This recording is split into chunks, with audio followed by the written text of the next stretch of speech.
Chapter 1. The Eve of Galactic Conflict. The PIBC has fallen. What? Our PIBC is gone, under the banner of Fideek. The world shall unite, never to be divided across the galaxy. The PIBC has suffered heavy losses. Mandolin's lights are out. We, the traitors, welcome the King's army with food and drink. Recruiting, providing shelter for homeless little ones and those in need. Lots of sisters in the group. Join us and receive a toxic lizard. 500 million startup funds. Don't believe them, they're just cross-dressers. They have more than you do. Really? I like those bigger than me. I censored finally, it's over. Brothers, you worked hard, take a rest. Tomorrow, I'll send a big red envelope. Long live the leader. In a dim room, Lu Ling rubbed his sore eyes and stretched.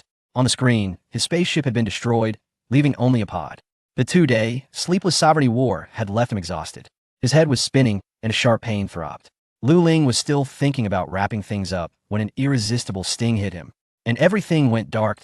He didn't know how long it had been when Lu Ling groggily opened his eyes, feeling cold liquid on his skin, as if he'd just woken from a long, deep sleep. Where the hell am I? Lu Ling found himself curled up, feeling very uncomfortable, as if he had been placed in a canister. Looking around, he saw a closed, circular space with a strong sci-fi vibe, about the size of a small car's cockpit. Nearby, several holographic projections flickered with dense indicators, detecting vital signs activation. Deactivating sleep mode. Injecting reverse dopamine catalyst Re8 OS activating gene sequence. 0.021. Activation failed. A slight sting ran down his spine, followed by a flood of memories and awareness. Orderly and clear. Lu Ling felt his mind becoming incredibly clear, his past memories organized like files on a disk. Thump, thump, thump, his heart pounded, blood coursing through his veins. A thick fluorocarbon solution was extracted from Lu Ling's cochlea, making a slippery sound like octopus tentacles peeling away from glass. Then, the pod's airtight mechanism activated and the hydraulic devices unlocked, retracting into the walls. Lu Ling stepped onto the cold floor and then looked incredulously at his hands. His skin was delicate and smooth, no longer the waxy yellow of before. Did I cross over? And I have the Eve system? He pinched himself, and the sharp pain confirmed that this was reality, not a dream. It seemed correct he had crossed over due to excessive late-night gaming, and he still had the Eve system now. He also had a pod, the escape pod in Eve. In the game, players whose ships were destroyed would use this escape pod to leave the ship. Lu Ling had crossed over to this unknown world with the Eve system and the pod. With a thought, the system's main interface appeared. It displayed only 4 functions: wallet, mall, star map, hangar. Wallet, 12,733,255 ISK. This amount can be treated as if there's no system in the early stages. The balance was identical to that in the game. Lu Ling was just a small fry, piloting a Tornado-class prototype in fleet battles. Such ships were low in value, perfectly suited for battlefield cannon fodder, commonly known as Day Never Ends. Next was the mall, where he could browse and purchase items, with all purchases automatically sent to the hangar. Like in the game, the mall only sold some standard items, but it had a complete collection of blueprints, such as special edition ship blueprints, Leviathan blueprints, Titan blueprints, etc., all available. There were also many ship skins, equipment, chips, cores, buildings, daily necessities, and more. Gurgle, a hollow hunger arose in his stomach. Soon, Lu Ling filtered through the mall for some food. Would you like to spend 186 ISK to purchase protein food? Purchase 186 ISK. This item has been delivered to the hangar. Lu Ling then bought some drinks and dairy products. Sitting down in the pod, he opened the hangar interface, revealing the food he had just purchased along with a sealed cargo container. Death Spiral class sealed cargo container. Occupies 500,000 cubic meters. This container contains all components of a Minmator Death Spiral class battleship. Note, it can only be assembled at a starport. Estimated value, 2,460,000,000 ISK. Lu Ling remembered this was the battleship distributed before the Legion's fleet battle. But he logged in late and missed the main force's departure. To avoid being caught and giving it away for free, he hadn't assembled it, instead opting to join the Day Never Ends to cheer them on, thinking the PIBC was doomed anyway. No further questions, just poverty. The extraction option for the ship's cargo container was grayed out and unselectable. So, if I go to a starport, I can assemble the Death Spiral class. Lu Ling felt a surge of excitement. The vast cosmos was forever a man's undying romance. Wait, this isn't a game, it's probably not that easy. Lu Ling quickly realized this and tried to extract other ships, such as the Harvester-class frigate and the Grim Reaper. But all attempts failed. You cannot perform this operation in space. After multiple failed attempts, Lu Ling had no choice but to extract some food from the hanger and began to devour it. The taste was average, but for some reason, he felt incredibly hungry, as if his body was a bottomless pit, greedily absorbing nutrients. He ate while looking out through the escape pod's window. The universe was deep and boundless, with sparse light resembling diamonds scattered carelessly, distant and indifferent. The glass reflected his clear silhouette, with a few droplets of condensation on his eyelashes, gently trembling with his breath. Lu Ling set down the food and reached out to touch his reflection on the glass, the cold, real sensation transmitting from his fingertips. Here was the universe, dark and endless. The pod like a solitary boat, there was no direction, no end, no support.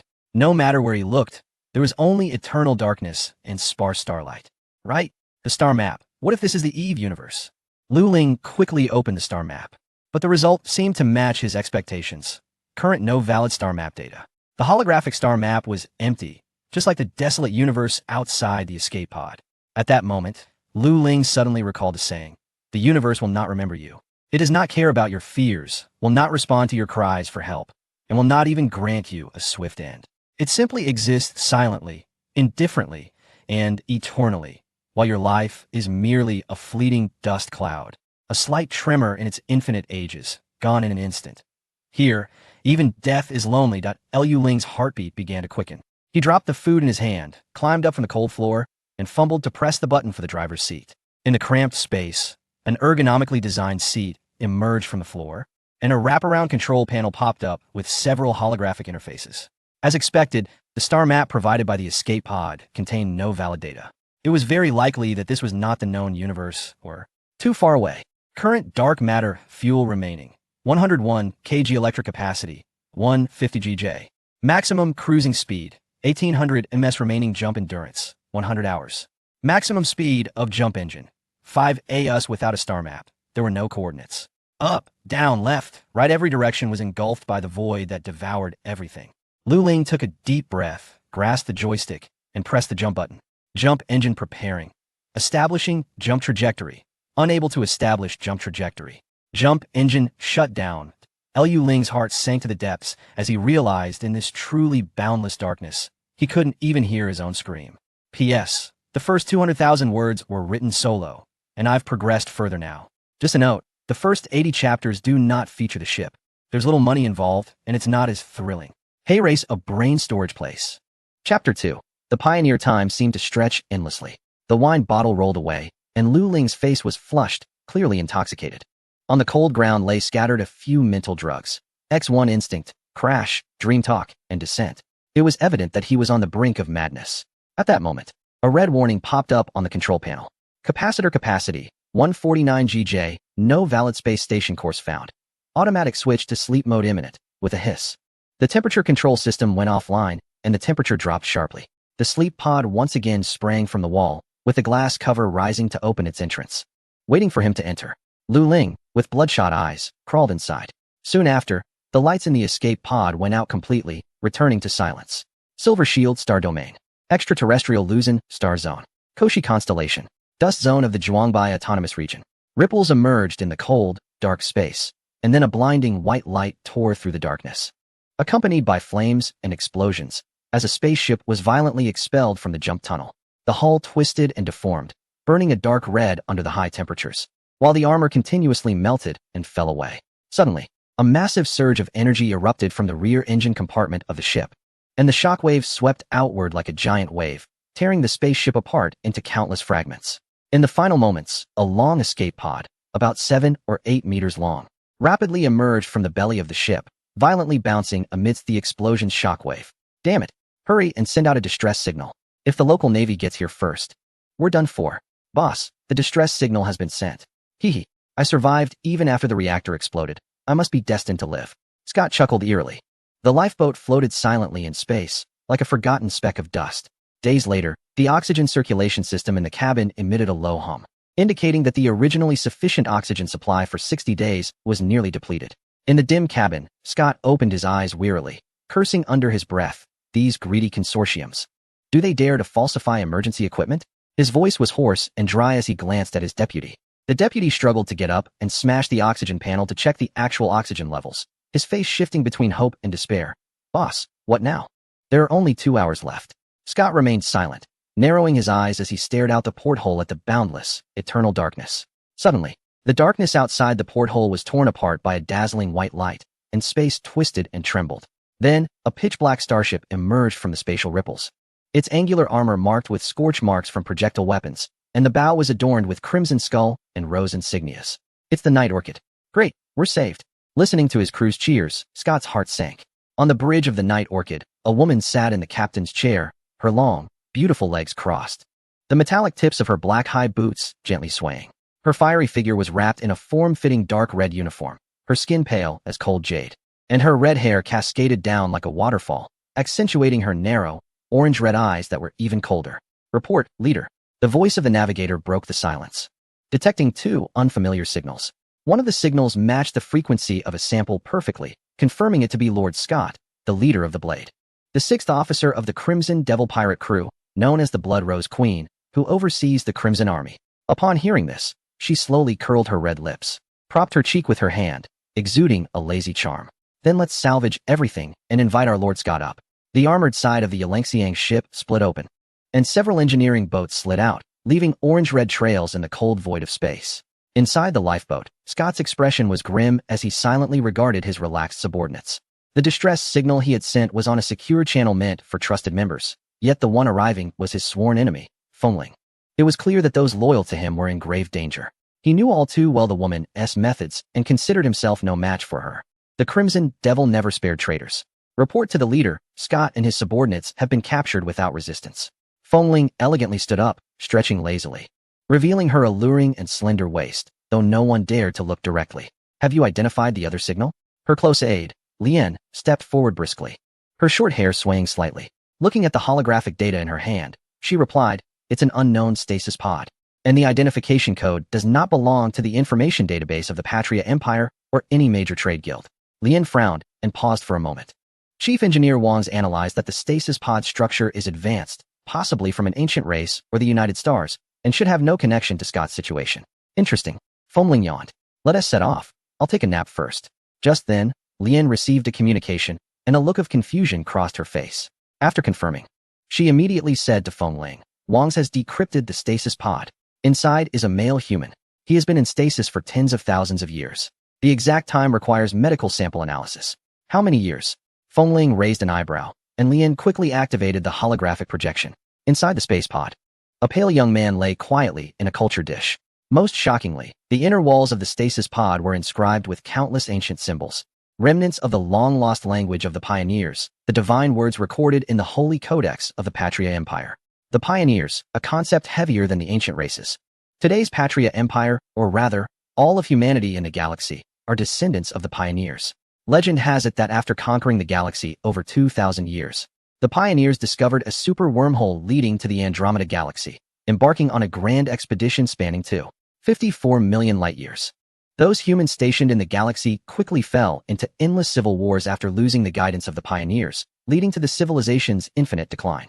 This period was referred to as the Dark Age. Now, 4,000 years later, the pioneers have become a distant ancient legend.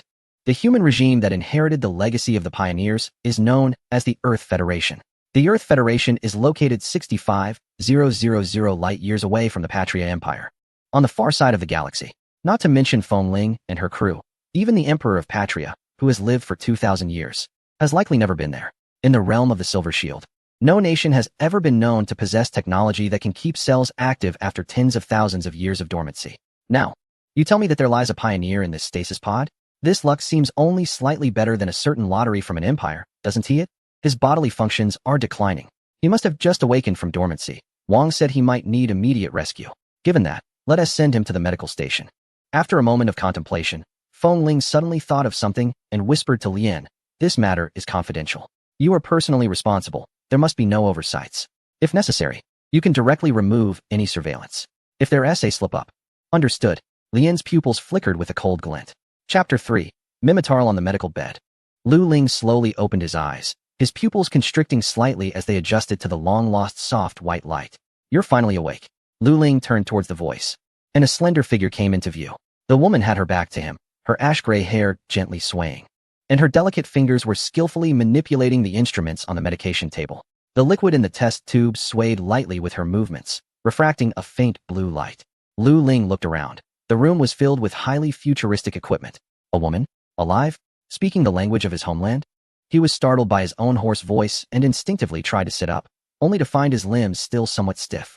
The woman turned around, her oval face bearing an evaluative expression, skin as smooth as jade. Beneath her slender willow-like eyebrows were her greenish pupils, slightly upturned at the corners, exuding a hint of charm. Most striking was her form that the tight-fitting white medical uniform could hardly contain, accentuating her curves in a breathtaking arc. As she adjusted the instruments, the two prominent curves at her neckline swayed enticingly, dazzling him. Lu Ling instinctively swallowed. The finely arched brows furrowed slightly, casting doubt on Wang's conclusion. Was this the legendary pioneer? She then activated the medical pod's examination mode.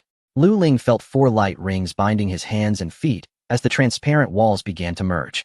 A track extended outwards, and dozens of precision instruments emitted red, green, and blue lights to scan his entire body. Did I really come back to life? Lu Ling's pupils began to focus. Frozen memories started to merge. He had thought he was the unluckiest traveler, having a system but facing decay in the infinite darkness of the universe. Now, his mood felt like a drowning person adrift at sea, being rescued, and finally seeing land. Greenleaf observed the incoming vital signs, squinting her eyes. Gene rank: abnormal, undiagnosable. Neuron strength 0.67 N. Muscle strength 0.74 N. Cell strength 0.64 N. Bone strength 0.71 N. Organ strength 0.65 N. Number of biological diseases 1142. Curable count 1142. Executing extermination program. Detected neurophysiological disease characteristics. Deep space drifting phobia sequelae. Probability 9859. The examination data was strange. Or rather, very contradictory. This person was definitely not a pioneer or an ancient race. Thank you, beautiful. After the physical examination, Lu Ling sat up from the medical bed, feeling as if he had come back to life. He sincerely thanked the beautiful woman in front of him. The healthcare worker frowned and, after speaking, casually downloaded the diagnostic log. Are you saying I've been asleep for 60,000 years? Lu Ling found it hard to believe. For him, only those 5 years had been a nightmare. And now, it felt like he had just taken a nap and could chat with the stunning woman before him. Through their in-depth conversation, he gradually understood his current situation. 60,000 years ago, the pioneers were born, marking the point of his crossing over. Then, for 2,000 years, the pioneers conquered the galaxy, until they discovered the Andromeda wormhole and embarked on the Grand Andromeda expedition. However, for some unknown reason, just a few thousand years later, the Andromeda route suddenly closed, and the pioneer era came to an end. Following that, the galaxy, as humanity's stronghold, erupted into a civil war. By today, it had completely fragmented, with political systems and nations as numerous as the sands of the sea. The Parthian Empire, where he currently found himself, was one of them. The official language was Parthian, which was very similar to Huaxia language. The healthcare worker mentioned that during the Galactic Civil War, almost all political languages derived from the variants of the pioneers. However, the pure pioneer script had been completely lost. Lu Ling was certain that the pioneers were most likely another name for Huaxia. An Earth? Lu Ling asked. The healthcare worker looked puzzled. What Earth? Are you referring to the Earth Federation? Just then, with a soft hum, the door of the medical station slid open, and Lu Ling was immediately dazzled. The world suddenly seemed wonderfully filled with beautiful women. If this continued, he could easily write an autobiography about his charming interstellar romances. Feng Ling entered with Lian, first glancing at Lu Ling, then looking at the healthcare worker for confirmation. The healthcare worker handed over the diagnosis, stating that the gene level could not be identified, and the other rating was negative in class. Deep space drift syndrome was a psychological and physiological dual illness caused by long-term solo survival in the depths of space. Patients were usually astronauts, explorers, or other space travelers forced to drift alone in the universe due to spacecraft malfunctions, accidental separation from their mothership, or other uncontrollable factors. The core feature of this condition was that patients gradually fell into psychological breakdown and bodily function degradation in an environment of extreme loneliness, resource scarcity, and an unpredictable future. But this was just a trivial issue. Negative N? Inferior person? Feng Ling frowned. Then her sharp gaze swept over Lu Ling. He felt a chill run up his spine. It was as if her eyes could penetrate his body, revealing the secrets hidden deep within. The Empire's gene ratings were strict. Inferior individuals were deemed unworthy of surviving in space. Feng Ling felt a bit disappointed, having hoped for a surprise, only to find it was a false alarm. In that case, let's follow the rules. Wait, what do you mean by inferior person? Lu Ling suddenly had a bad premonition and looked at the healthcare worker, instinctively trusting her more since she had saved his life, and they had chatted for a while. The healthcare worker smiled at him, showing no sign of concern. Lu Ling's heart sank as he realized the truth. This woman had been probing him all along, and her enthusiasm was nothing but an act. What a wonderful world this is. Two guards entered the room without saying a word and roughly seized him, putting handcuffs on him. The heavy, solid alloy cage door slammed shut. Lu Ling was forcibly shoved into a cramped cell, the metallic walls stained with suspicious dark red marks. And the air was filled with the pungent smell of disinfectant. He tried to move, but found he couldn't even lie down comfortably. He had to find a way out. Leaning against the wall, Lu Ling's mind raced. Suddenly, he concentrated, and the Eve system appeared in his retina. Wallet, 12,704. 131 ISK. He had only spent a little before going into hibernation. The 1 unit of food he purchased was actually 1 ton, enough to last a long time. Lu Ling clicked on the store and began to filter through options for a solution. Treasure chest, refurbishment components, clothing, personalized starship paint, buildings, ships, industrial blueprints, trade goods. Lu Ling's frown deepened. Despite having over 10 million in cash, he was still worse off than a beggar in the game. After 5 years of aimless wandering and research, he understood the limitations of this system all too well. Almost all items revolved around starships. Even the passenger option in trade goods could only be extracted at so-called starports. He didn't know how the system defined a starport. Maybe it was a space station? Muttering to himself, Lu Ling suddenly paused. Staring at the dense list of skill names in the skills category, a bold idea began to take shape. Skills. Players use special data chips called skill book capsules to learn skills. These skills can be applied to any imaginable activity in the universe: ship control, missile theory, navigation, resource processing, sociology, space scanning, and dozens of subcategories with tens of thousands of skill books. Learning from skill books requires a long time for self-understanding, but they are cheap. Skill capsules allow immediate mastery of related skills, but they are expensive. Skill library searching, mechanical engineering. Understanding mechanical engineering and its applications in high-tech development. Used for research on all starships, as well as hull and armor repair systems. Price, 1.2 million ISK. Minmator Starship Engineering. Understanding Minmator Starship Engineering and its applications in high-tech development. Used for research on various models of Minmator ships. Price, 800,000 ISK. That's it. Without hesitation, Lu Ling chose to purchase, and then extracted from the hangar. In silence, 2 biological capsules the size of fingernails appeared in his hand. The reason for choosing Minmator was simple. It was cheap. Whether it was the Empire or the Federation, Caldari Starship Engineering would cost tens of millions. Logically, the Empire specialized in dark antimatter, the Federation in ion photons, and the Caldari in quantum superconductors. Among the 4 races, Minmator had the lowest technological level. After all, they were still using nuclear fusion. In games, it might be for balance, but there is no fairness in reality. Chapter 4. Inferior genes. The skill capsule was soft, and Lu Ling swallowed it in one gulp.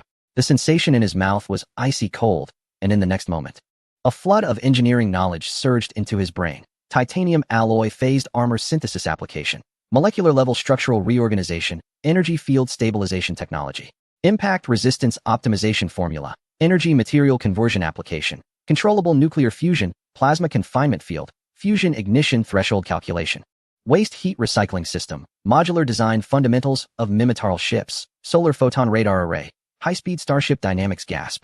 Lu Ling inhaled sharply, beads of cold sweat forming on his forehead. In the game, it might have just been a message saying skill learned, but in reality, it felt as if his brain had been forcibly stuffed with a complete and vast technological system, like an ocean. Outside the cage, 2 pirates, one fat and one thin, exchanged glances as they listened to the agonizing screams from within. Did you just put something in there? The thin one asked, puzzled. No, Sister Lien didn't mention any torture. The fat pirate grinned, revealing a mouth full of yellowed teeth. But I secretly let a Kikiru star octopus into Scott's space. You're so bad. I can already imagine the scene, the thin pirate said. You really understand me. The fat one chuckled, and both pirates laughed lewdly in agreement. Meanwhile, the screams inside the cage had ceased. Click. The monitoring grid of the cage was pulled open, revealing the pale face of a man. I'll tell you, boss. I'm willing to confess, Lu Ling exclaimed, but when he realized he received no response, confusion crossed his face. He then perked up his ears to listen carefully, and a chilling, sinister chuckle reached his ears, sending shivers down his spine. Hey big guy, did someone just speak? The thin pirate dug into his ear, pulling out a piece of earwax the size of his thumb, which he then rubbed off on his pants. Who?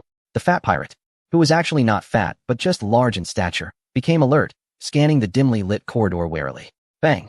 Bang! A sound of impact echoed from the cage, and the two exchanged another glance. The burly pirate rolled up his sleeves and grinned menacingly. Come on, open the door. Let me in to give a lesson. However, after waiting for a long time without a sound, the burly pirate noticed that the thin pirate remained focused and respectful. Open the door. A cold, sharp female voice came from behind him. The voice was not loud, but it pierced the eardrum like an ice pick, causing the burly pirate to snap to attention. Sister Lien. The two pirates respectfully stepped aside. The alloy door of the cell slowly rose with a mechanical hum, and Lu Ling leaned against the metal wall of the cell. He focused his gaze through the widening gap of the door, locking onto a short-haired woman at the entrance. Who was the companion of the red-haired, seductive woman? Let's try him one more time, Lien suddenly said. A lean man stepped out of the shadows. He was tall, and his exposed mechanical prosthetic arm emitted a faint sound of servos with each step. His dark, gray short hair was interspersed with strands of silver, and the dark golden bionic eye on his left side moved slightly, emitting a mechanical calibration hum, as if scanning Lu Ling's entire data. The slender man looked at Lu Ling with curiosity as his wrist armor clicked open, revealing a neural probe filled with conical holes. I am the chief mechanic of the Night Orchid, Carl Vance, and also a neurology expert. The tip of the probe glimmered ominously, particularly striking in the dimly lit cell. Lu Ling frowned, feeling tense, and took a small step back. In his previous life, he had been just a freshly graduated university student and had never encountered such scenes, his mind flashing with terrifying neural modification scenes from sci-fi movies. Now, it was unfolding right before his eyes. As Vance advanced step by step, Lu Ling glanced at the dreary surroundings and calmly said, I am indeed not a pioneer, but I come from the Earth Federation. This was something he had gleaned from Greenleaf. As expected, the moment he finished speaking, the entire cell fell silent. The Earth Federation? Vance's movements halted, and the focus of his bionic eye slightly shifted. If the pioneers were a distant legend, then the Earth Federation was a real behemoth, the arch-nemesis of the Pasha Empire, rumored to be the shadow behind the United Stars. Because of this, the Empire had been forced to halt its colonial expansion that had lasted for thousands of years. Impossible. How could the Earth Federation have inferior beings? Vance sneered, then suddenly moved to grab Lu Ling's shoulder, the immense force causing him slight pain. Yet he gritted his teeth and managed to say, My spacecraft was not opened by you, right? This statement hit like a heavy hammer. Vance's mechanical arm suddenly froze, and his bionic eye flickered. The inferior being was correct. That mysterious spacecraft was indeed not opened by him. He had never seen such advanced technology, far beyond his understanding. Small in size and possibly equipped with a jump engine. If true, it meant the other party possessed the technology for miniaturizing jump engines. This was a cutting-edge project that even the Pasha Empire had not conquered, as it was fundamentally impossible according to the theories of space curvature reaction relativity and antimatter jump law. The larger the starship, the larger the jump engine. Just when he was about to give up, the spacecraft unexpectedly opened without warning. However, the report that Lien submitted to Feng Ling clearly recorded that the chief mechanic of the Red Army, Vance, had deciphered the hibernation chamber. Vance had initially regarded Lu Ling as a supreme pioneer, admiring him, but not long after, the news of his inferior status spread throughout the ship. So, how could an inferior being possibly possess a pioneer relic? Absolutely impossible. But you are an inferior being. The pioneer relic must have been discovered by chance. Vance sneered. Yet he did not realize that his words already carried a tone of dialectical inquiry. Foolish. Lu Ling keenly sensed the other's wavering and seized the opportunity to break free from his restraints. Do you really think that Pasha's current understanding of genetics is the ultimate truth of human evolution? What's wrong with low genetic levels? It represents purity. You're talking nonsense. If it's mine, just take me to see it, and you'll know. Lu Ling pressed on. Vance withdrew his hand, sensing Lien's doubtful gaze behind him, his expression fluctuating. He knew that the credit he had just earned was now lost. The Night Orchid is a modified warship based on a Star Shark-class destroyer from a certain empire. Ranked among the top 10 pirate starships on the wanted list of the Juanbai Autonomous Territory, with a bounty reaching millions of star coins. The ship measures 275 meters in length, 115 meters in width, and 65 meters in height, with a full capacity of 500 crew members. Its design is streamlined and shark-like, positioned as a high-speed assault vessel. The ship has a total of 16 decks, starting with D1 to D16. The hangar deck is located at the abdomen of the Night Orchid on the D7 deck, divided into two sections, D7A and D7B. Lu Ling was escorted by several individuals, his body floating uncontrollably, with slightly long hair gently swaying. This was his first experience of true weightlessness in space, feeling a subtle discomfort in his stomach. At the entrance of the D7A deck, as he entered the airlock, gravity captured his body. Then, at the moment the airlock door slid open, his pupils uncontrollably dilated. What came into view was an enormous space, with a vertical span exceeding 100 meters and a parallel dome at least several dozen meters high, suspended with a giant mechanical arm and hoisting network. Immediately, a sharp metallic odor filled the air, accompanied by the acrid smell of engine fuel. His gaze instinctively followed the massive overhead mechanical arm, which was lifting a vessel several meters in size, the creaking sound of its hydraulic system sending chills down his spine. It's so big, Lu Ling marveled inwardly. However, this was just the tip of the iceberg for an interstellar warship. As a fervent enthusiast of space battleships, even as a prisoner, he couldn't suppress his excitement. Further away, on dozens of V-shaped mechanical supports, various small boats of different sizes were docked, their armored surfaces painted with golden or dark skull insignias. Some individuals in orange reflective vests cast curious glances, while others, seeming numb, were working as slaves with electromagnetic shackles. He glanced at the shackles on his wrist, lost in thought. A four-wheeled transport vehicle approached, modified to hold 10 seats. Stop dawdling, move. A scrawny pirate pushed him forward. Chapter 5. Just stay alive. In the northwest corner of the D-7A hangar, a circular mechanical platform was surrounded by a warning light grid, with crimson laser beams marking a boundary of prohibited access in the air. Four pirates clad in black exoskeleton armor stood at each position, their heavy electromagnetic rifles glowing with a ghostly blue light indicating charging status. These individuals were elite pirate members of the Red Army, with blood rose patterns emblazoned on their armor. The space capsule measured 3 meters in length, coated in a liquid black-silver color, and under the light, the surface of the capsule rippled as if breathing rhythmically. This was Lu Ling's first time seeing the Eve space capsule in reality, far more oppressive than he had imagined. Vance stood outside the mechanical platform, his mechanical eye constantly adjusting its focus, his expression a mix of greed and fear. No matter how many times he saw it, each time brought him a different shock. It's just too advanced. He hadn't found the data interface even after 3 days of searching. After Lu Ling was sent to the medical station, Vance hadn't had the chance to study it closely before the hatch closed. After that, he applied for some biological samples of Lu Ling from Greenleaf, but his various attempts did not trigger any response from the spacecraft. This led him to conclude that the inferior person was not the true owner of the spacecraft. Lian crossed her arms. She was not a mechanic and did not share Wang Xi's intense personal feelings. She only wanted to complete the task assigned by Lady Fengling. Lu Ling was pushed in front of the spacecraft, and when his hand touched the surface, the liquid black-silver metallic layer reacted violently, rippling like a disturbed water surface, with light patterns rapidly spreading from the point of contact, as if the entire cabin was awakened at that moment. A deep red ring of light lit up from the top, scanning everyone like a vigilant pupil, and the hiss of the airlock being released echoed within. Identity verification passed. Currently in alpha state. Immediately after, the familiar electronic female voice that Lu Ling recognized sounded. The cabin door cracked open along the invisible seam, releasing a mist of icy blue low-temperature vapor, revealing the egg-shaped inner cabin. Wang Xi looked on in disbelief at the back of that inferior person, murmuring, "Impossible. Could what he said be true?" Lian, who had been indifferent beside him, narrowed her eyes slightly. Just as Wang Xi was still immersed in shock, a lithe figure darted through a distance of several meters like a ghost. Lian's high boots made no sound as they stepped on the metal floor. She single-handedly grasped Lu Ling by the back of his collar and pulled him away from the spacecraft's vicinity at nearly teleportation speed. "Alert! Everyone stand by and do not leave. Any unusual movements, I authorize immediate lethal action." Lian issued the cold command and then dragged him out of the hangar. The cold light of the zero-gravity corridor flowed over Lian's combat suit, outlining her taut waistline. Lu Ling could clearly feel her fingers gripping the back of his collar. Trembling slightly, that frosty face, which had been cold since their first meeting, now showed a rare hint of panic. Damn Wang Xi, Lian thought, feeling somewhat frustrated. He was truly unreliable. Jumping to conclusions without results made her genuinely believe the worst. She had originally thought this was just a simple task. First confirm Lu Ling's identity, then handle it according to Lady Fengling's instructions. Wang Xi had confidently guaranteed that this inferior person could never be the owner of the spacecraft. Even presenting a so-called biological sample verification report, Lian was not a mechanic. She had no interest in technical details, only in efficiency. An inferior person? What was there to study? Therefore, to some extent, she had gone against Lady Fengling's orders for secretive actions. But now, everything was in disarray. She had allowed at least 5 pirates to participate in Lu Ling's identity verification process, permitted Wang Xi to publicly collect his biological genetic samples, and had not personally supervised the entire process, instead leaving it to her subordinates.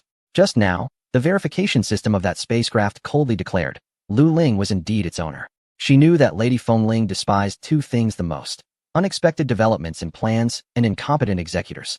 And now, because of the inherent contempt the imperial people had for inferiors, both were in play. Lien's throat tightened slightly, her fingers unconsciously clenched, knuckles turning white. She took the elevator to deck D10 and was immediately captured by gravity. This area is the dormitory zone for Feng Ling and her female confidants, with the captain's living quarters occupying a full half of the space. In the center is a spacious lounge with a marble floor, facing a massive obsidian alloy door adorned with carvings of thorns and orchids.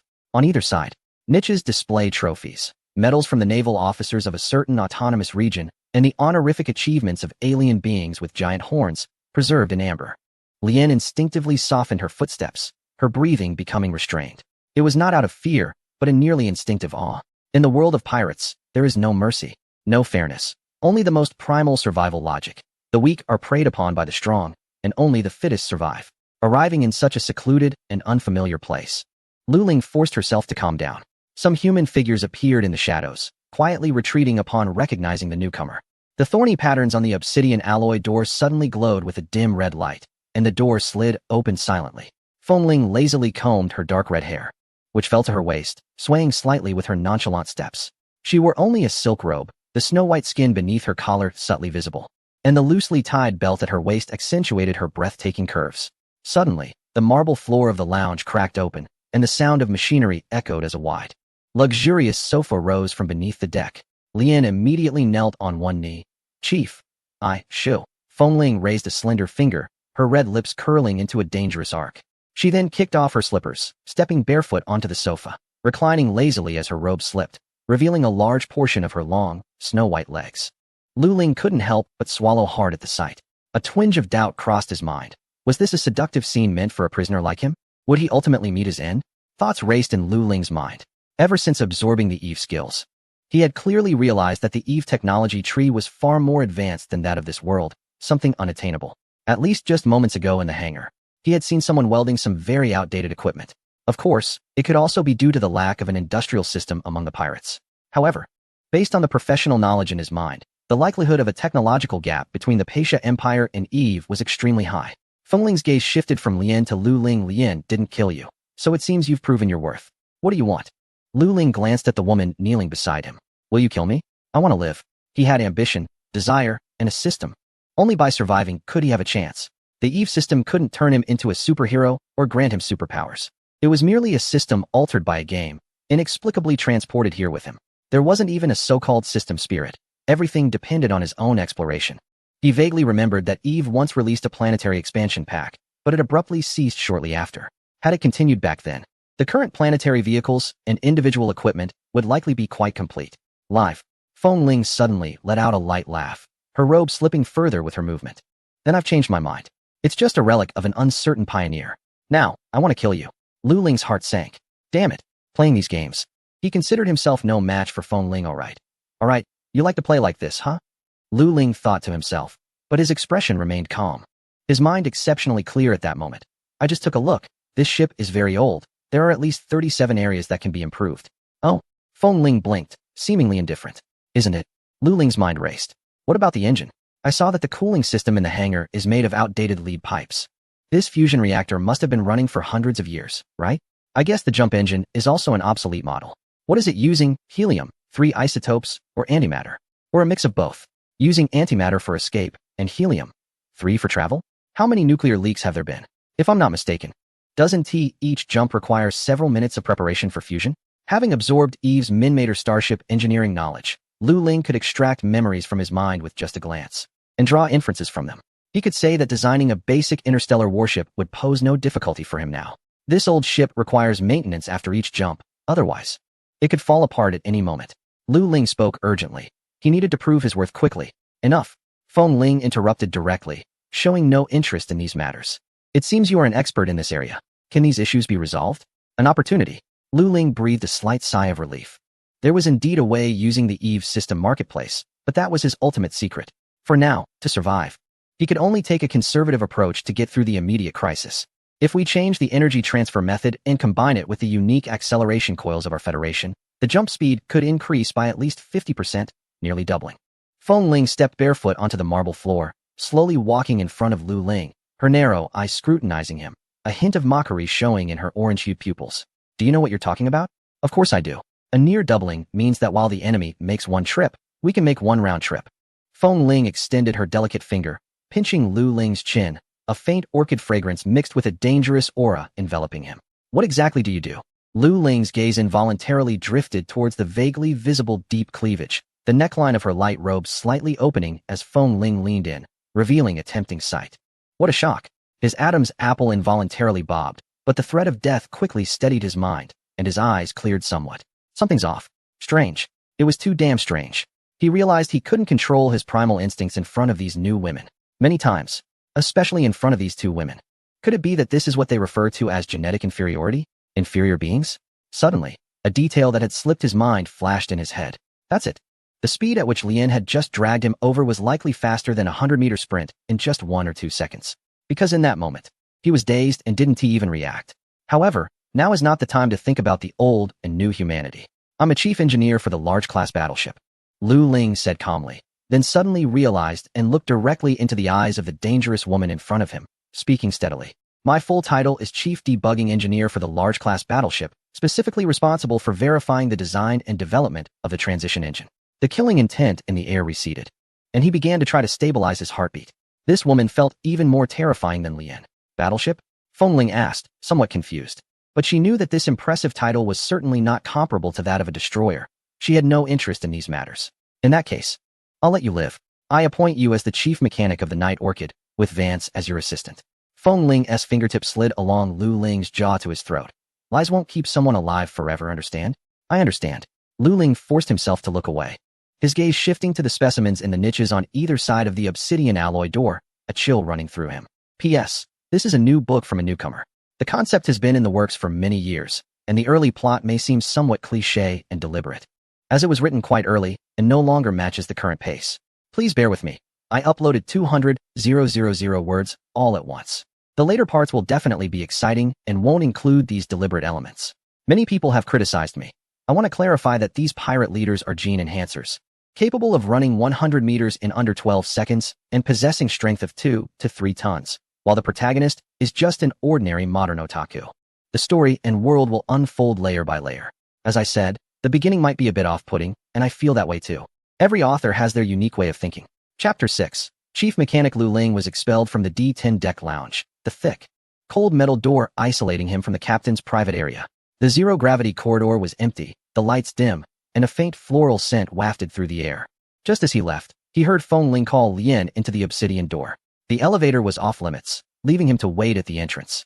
Lu Ling browsed the Eve Mall, trying to find something useful for future planning, especially in terms of gene-related items, but unfortunately, he was not a clone and couldn't use implants.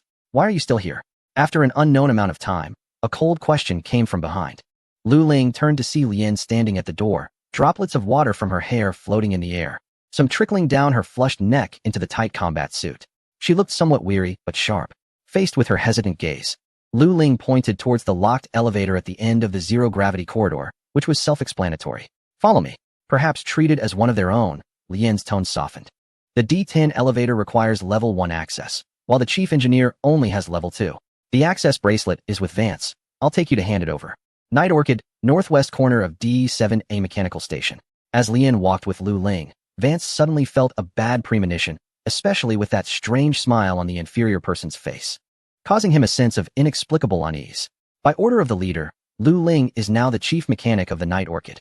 Please hand over the access immediately. Wang's was taken aback, looking at Lu Ling with a puzzled and confused gaze. It wasn't until Lien's cold voice came again that Wang stared intently at Lu Ling, his mechanical eye adjusting its focus repeatedly, as if trying to see through the background of this suddenly appeared inferior person. The surrounding pirates looked at Lu Ling with envy. He was the chief mechanic, having leaped from being an inferior person to an unattainable superior in their eyes. Any mechanic on the Night Orchid was in a unique position.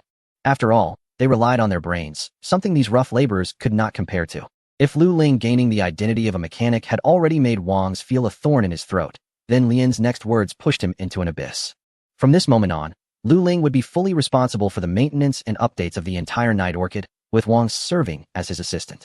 The holographic screen next to the mechanical station suddenly flickered, reflecting Wang's pale face.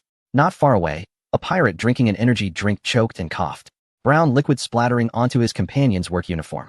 Hey, shill. The crowd hushed. The watching pirates perked up their ears, quietly observing.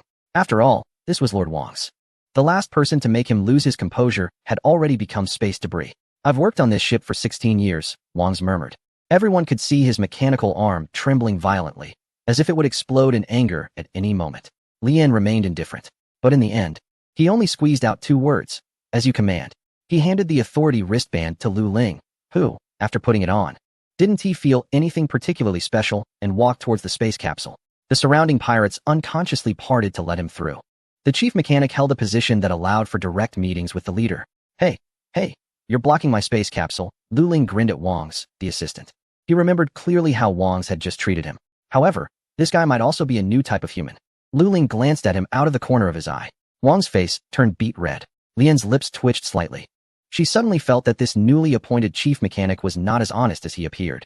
The Red Soldier Department, one of the 7 divisions of the Red Devil Pirates, primarily engaged in attacking mining sites, plundering merchant ships, and black market smuggling, with an estimated membership of tens of thousands. After gaining his freedom, Lu Ling did not head straight to the engine control room or the mechanic workshop, but instead extracted some information from the database and returned to the chief mechanic's exclusive room. The chief mechanic had a 30-square-meter independent cabin, with a minimum monthly cash dividend of 4 star coins. After Lu Ling confirmed, the star coins in this world were equivalent to ISK and EVE. Star coins were a universally accepted energy currency across the galaxy, circulating since the Pioneer era, and contained a rare energy known as Xinjing, the refining process of which had been lost. According to the information, as long as there was a relevant conversion device, Xinjing could be transformed into any known energy, including dark matter. Currently, the mainstream energy system within the Pasha Empire was antimatter supplemented by nuclear fusion. Star coins are commonly used for large transactions, such as warships and space stations. For smaller trades, the credits issued by the Empire, known as GCP, abbreviated as PTYGCP, are used, and all human regimes have this currency. Lu Ling checked the real-time exchange rate for the Zhuanbei Autonomous Region, finding that 1 star coin equals 124,382 PTYGCP, but the same 124,382 credits cannot be exchanged for 1 star coin. It often requires an extra payment of 10 to 15. The regular transactions of the pirates aboard the ship Yalangxiang mostly use PTYGCP, where exchanging for 1 pound of synthetic meat costs 200 PTYGCP. Whereas in the agricultural space stations of the Zhuanbei Autonomous Region, it may only cost around 20 to 30 PTYGCP. Therefore, for the chief mechanic, receiving at least 4 star coins as dividends each month is not insignificant. Converted into purchasing power, it's nearly a monthly salary of 500,000. However, system transactions can only use ISK star coins. Lu Ling stared at the balance of 12 million star coins in his wallet, pondering for a while before closing it. Although this money has very limited purchasing power in the EVE store and is not very useful for him as a non-clone, it is the foundation of his rise. This road ahead is still long. Pulling aside the metal curtain, outside the transparent viewport, the space folds of the jump tunnel could be seen rapidly passing by, like silk being crumpled and then unfolded by an invisible hand, rippling through the magnificent starry river. Half a month later, a slight tremor in the ship's body woke Lu Ling up. He no longer trusted anyone. During this time, he had not gone anywhere except the engine room and gathering intelligence. Outside the cabin, loud shouts and rough laughter mixed with the dull sounds of metal collisions could be heard. Lu Ling frowned, lifted a corner of the curtain, and peered out through the viewport, his breath momentarily catching. Before him was a base established in an asteroid belt, resembling more of a mining collection station. 2 massive towers stood on either side, along with several square buildings, collectively extending into a large storage platform. The charred remains of a gigantic metal skeleton lay exposed in the vacuum, with support beams originally meant to secure mining equipment crudely welded with armor plates, forming twisted and rough defensive structures. Some incomplete spherical buildings were visible, with shadows of people still working and the sparks of welding torches. On either side of the storage platform extended a dozen ship supports, forming a rudimentary docking area. He saw several dark red-painted warships docked there, their armor gleaming under the light of the star. One ship stood out as particularly massive, nearly double the size of other warships, with a menacing ram mounted at the bow and heat dissipation fins on the solar panel arrays glimmering with a dark red sheen, resembling a gigantic steel whale shark lying in wait. Lu Ling donned his spacesuit, opened the door, and stepped into the zero-gravity corridor, where the noise grew louder. This batch of goods is worth at least 800,000 Zhuanbei credits. Nonsense. Last time, a batch with lower purity sold for 700,000. I bet this one can sell for 1 million. Shill, look who's here. Our new chief mechanic. What's his name again? Lu Ling, the inferior ones. In the world of pirates, there is no mercy, no fairness. Only the most primitive logic of survival. The weak are preyed upon by the strong. And only the fittest survive. Lu Ling suddenly became the chief mechanic, naturally not needing to win over the crowd, as the standards for mechanics are different from those for ordinary pirates. However, this did not prevent the pirates from questioning him either openly or in their hearts, secretly murmuring. The former chief mechanic, Vance, was a figure who had won 10 consecutive championships in the fighting arena. Just then, a burly man with his shirt off rushed over, shouting, "What is all the noise about? Hurry up and unload the cargo on the 7th deck. If anyone dawdles, they can sleep with the octopus tonight." The pirates quickly dispersed, hurrying toward the elevator. "Oh, isn't this our new chief mechanic?" After the crowd parted, the burly man seemed to just notice Lu Ling and grinned, saying, "I'm Thomas, captain of the 3rd Assault Team of the Night Orchid. They call me Blood Shark." Chapter 7. Pirate Den. Hey kid, I heard you fixed the gravity stabilizer in 3 days that Vance couldn't fix in half a month? Blood Shark chatted with Lu Ling as they floated toward the deck, very talkative. "I haven't even floated to the sky while sleeping lately, that fool Vance." "It was just basic maintenance," Lu Ling replied, then casually inquired, "Where are we headed?" Blood Shark shook his head and grinned. "How would I know? It could be a new home or a tavern. But it's much worse than Blackwater Bay. I don't like it." Lu Ling had heard of Blackwater Bay, the most notorious chaotic zone in the Zhuangbai Autonomous Region, a paradise for interstellar pirates, elusive, only accessible with navigation permits. "Put on your oxygen helmet, we're going out."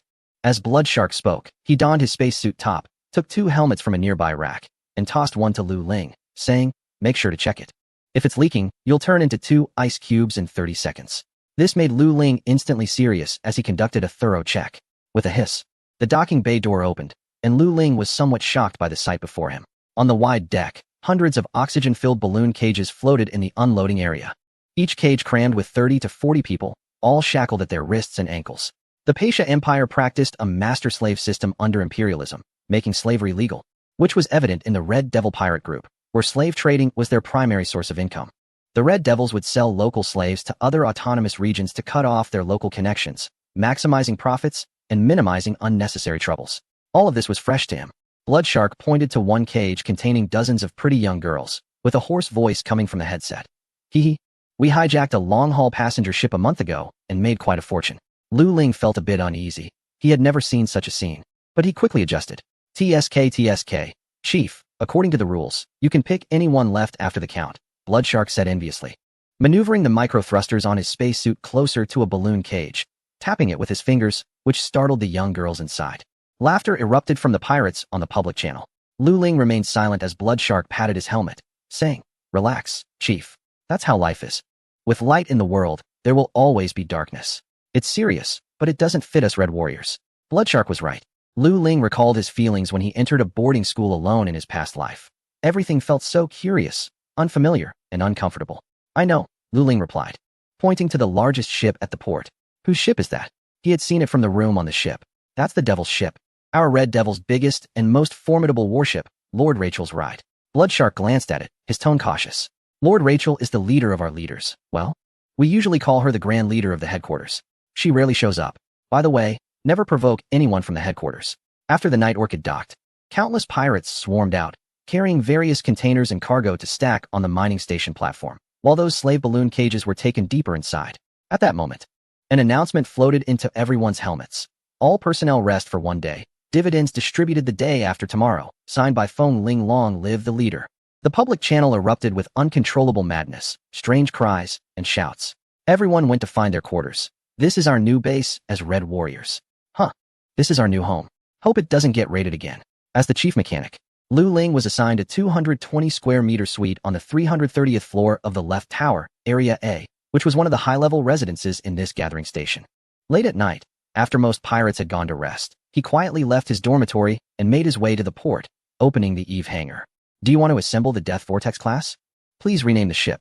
A unique name will make you stand out in the Star Sea. And renaming will help you distinguish between ships of the same model. It really can be done." Looking at the system's cold announcement, Lu Ling felt excited but quickly calmed down. He had come to the port just to confirm his suspicions. And now he had confirmed that as long as he was at the port, he could extract the Death Vortex-class battleship. But it had no cannons. What use is a bare ship? Suppressing his urge, Lu Ling had a strong intuition, stemming from 5 years of exploring the system's rules. If he extracted it now, he might very well squander his last chance for a turnaround. Lu Ling trusted his intuition. He was currently weak and did not have enough strength to safely verify the system's rules. After all, he was not a clone, nor did he have genetic optimization. He even lacked the ability to control direction in space, falling far behind these new humans in speed, mentality, and control. He couldn't afford to take risks, but could afford to wait. He had to become an alpha as soon as possible. On the top floor of the right tower, in front of a massive glass curtain, a corpulent man sat in a massage chair, exhaling smoke as the surrounding air filled with mist. He was Rachel, the grand leader of the Red Devil Pirates. The door of the room slid open silently, and a man dressed in a dark silver, high-collared uniform stepped in slowly. His steps were as precise as if he were measuring the floor, each footfall landing perfectly in the gaps. His silver hair was meticulously styled, and his expression was as stern as a classical sculpture, with a pair of gold-rimmed holographic glasses perched on his high nose. Lucius, Rachel's trusted aide and one of the advisors of the Crimson Devils, stood 3 steps in front of Rachel, slightly bowing his head. "My lord, all the goods from the Crimson Soldiers have been counted. Except for Scott, no one has broken the rules." Rachel pinched her cigar, taking a deep puff before extinguishing it on a patch of white beneath her, which immediately trembled violently and emitted a suppressed cry of pain. "This time is different. The Black Steel Company has started an investigation. Keep things clean on the ground. The money for silencing them has doubled." "Understood," Lucius replied, then continued. "A newcomer has recently arrived from the Crimson Soldiers, said to have connections with the Earth Federation." "Hiss, the Earth Federation? Tell me more," Rachel resumed, puffing on her cigar. Feng Ling had replaced the previous chief engineer of the Night Orchid, Wands, with the newly recruited Lu Ling, who was preparing to modify the jump engine of the Night Orchid in the coming days. "Huh, modifying the jump engine? How credible do you think that is?" "You should know best what kind of person Feng Ling is, my lord." Lucius's gold-rimmed glasses glimmered slightly. She has always been quite lucky," Rachel scoffed, then added. "The Crimson Soldier Division is still useful. Bring Scott to the collection well tomorrow. I need to ask him a few questions."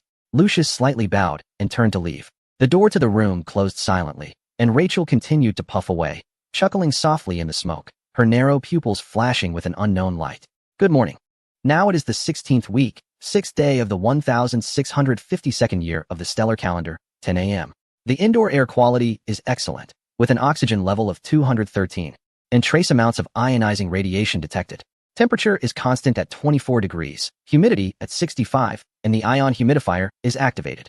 Lu Ling opened his eyes, sat up in bed, and stretched. He had spent several hours working in the engine room yesterday before heading straight to wash up and sleep without any radiation protection. It seemed that gene optimization needed to be prioritized. Lu Ling browsed the EVE market while washing up. In the EVE system marketplace, there were only 2 types of gene optimization, Alpha and Omega. Lu Ling was currently at the Alpha gene level, which, unlike the game, was divided into 10 stages in reality.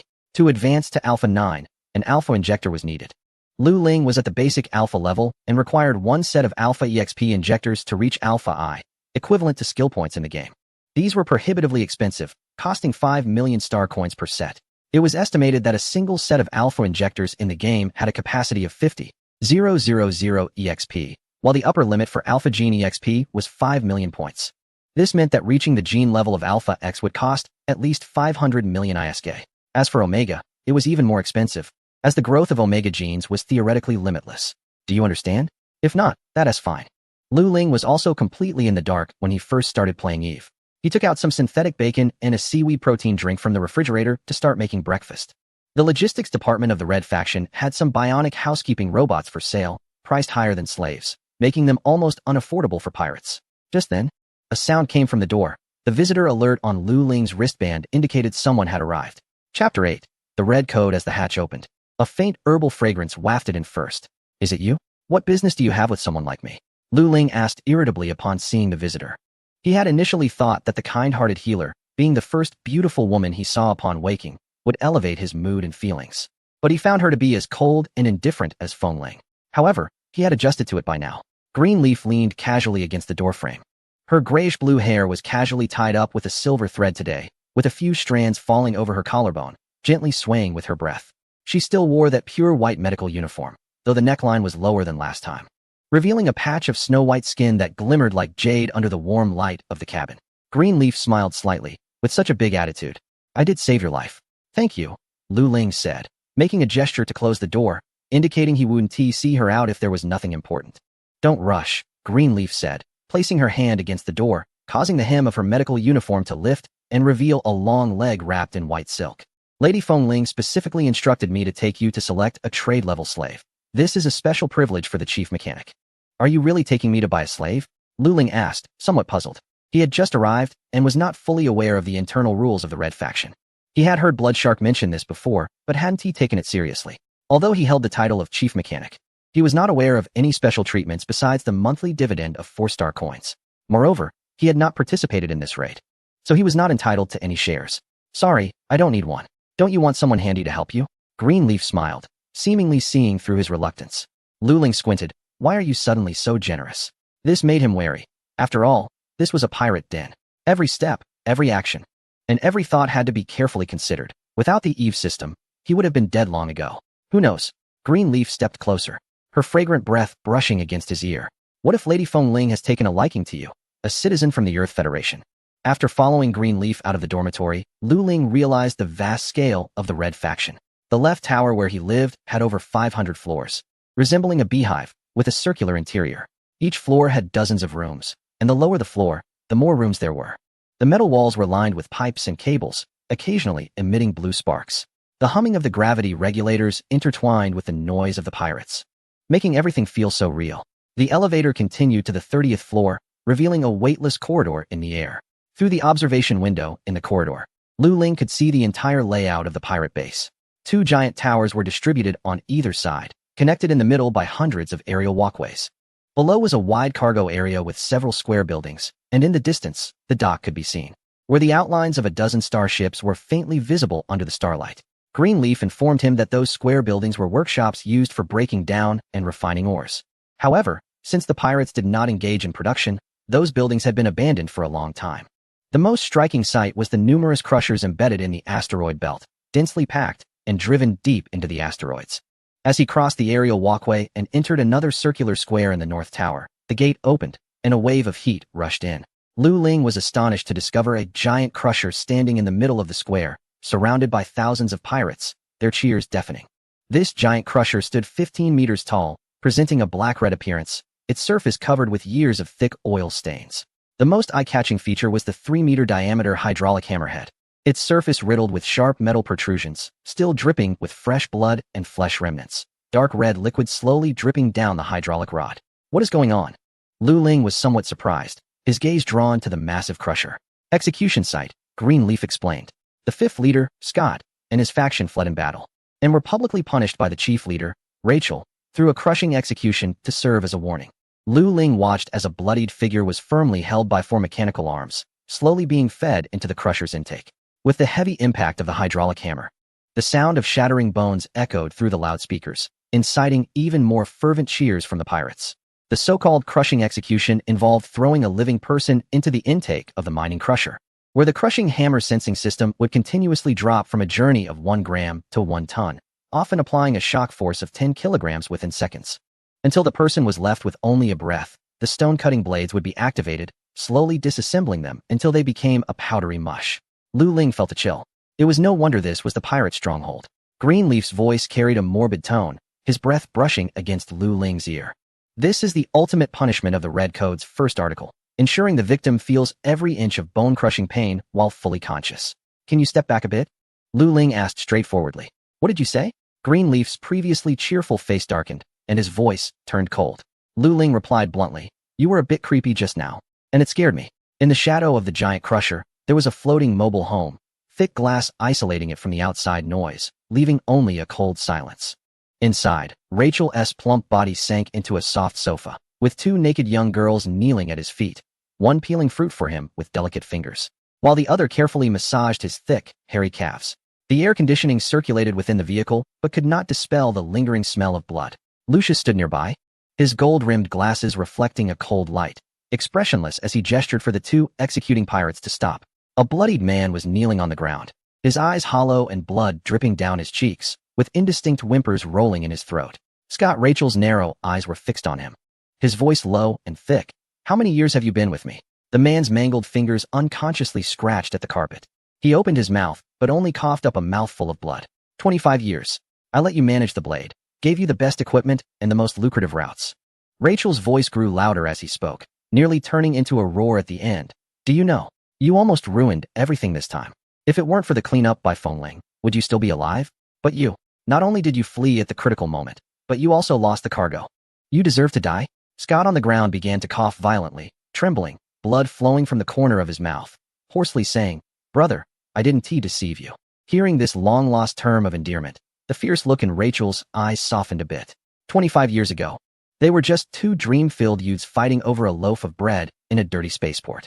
At that time, Scott had taken a fatal blow for him. They had sworn to conquer the starry seas together. A strange silence fell within the cabin. Lucius timely handed over a datapad. Our informant confirms that Feng Ling had no contact with the safe, consistent with the operation plan, and the cargo was brought by Scott. Upon hearing this, Rachel took a deep breath, his gaze sharpening again. "Scott, for the last time, where's the key?" Scott spat out another mouthful of blood, letting out a painful groan, with Feng Ling.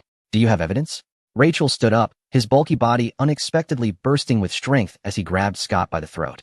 Ignoring the blood splattering from Scott's mouth onto his face, and coldly said, "Scott, how can I trust you to help you?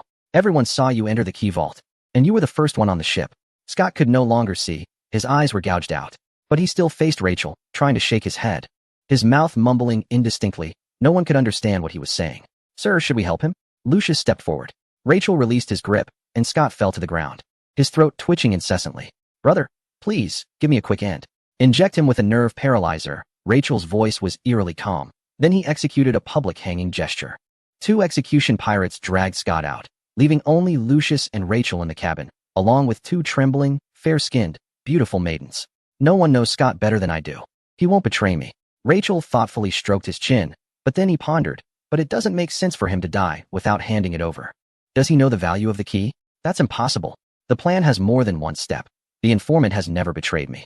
Lucius carefully reviewed the records again. "Sir, there are at least hundreds of blade units. The Red Soldier's pirates followed Scott onto the ship and saw him personally enter the safe. Could there be an error in the intel? What if the cargo ISNT on that ship?" Rachel scoffed at this, as if hearing the greatest joke. "The intel is accurate. Compared to this, I trust Scott and the eyeliner more to investigate the mechanic recently hired by Feng Ling. The key must be found. If necessary, I authorize you to eliminate the Red Soldiers. By the way, where is Justin now?"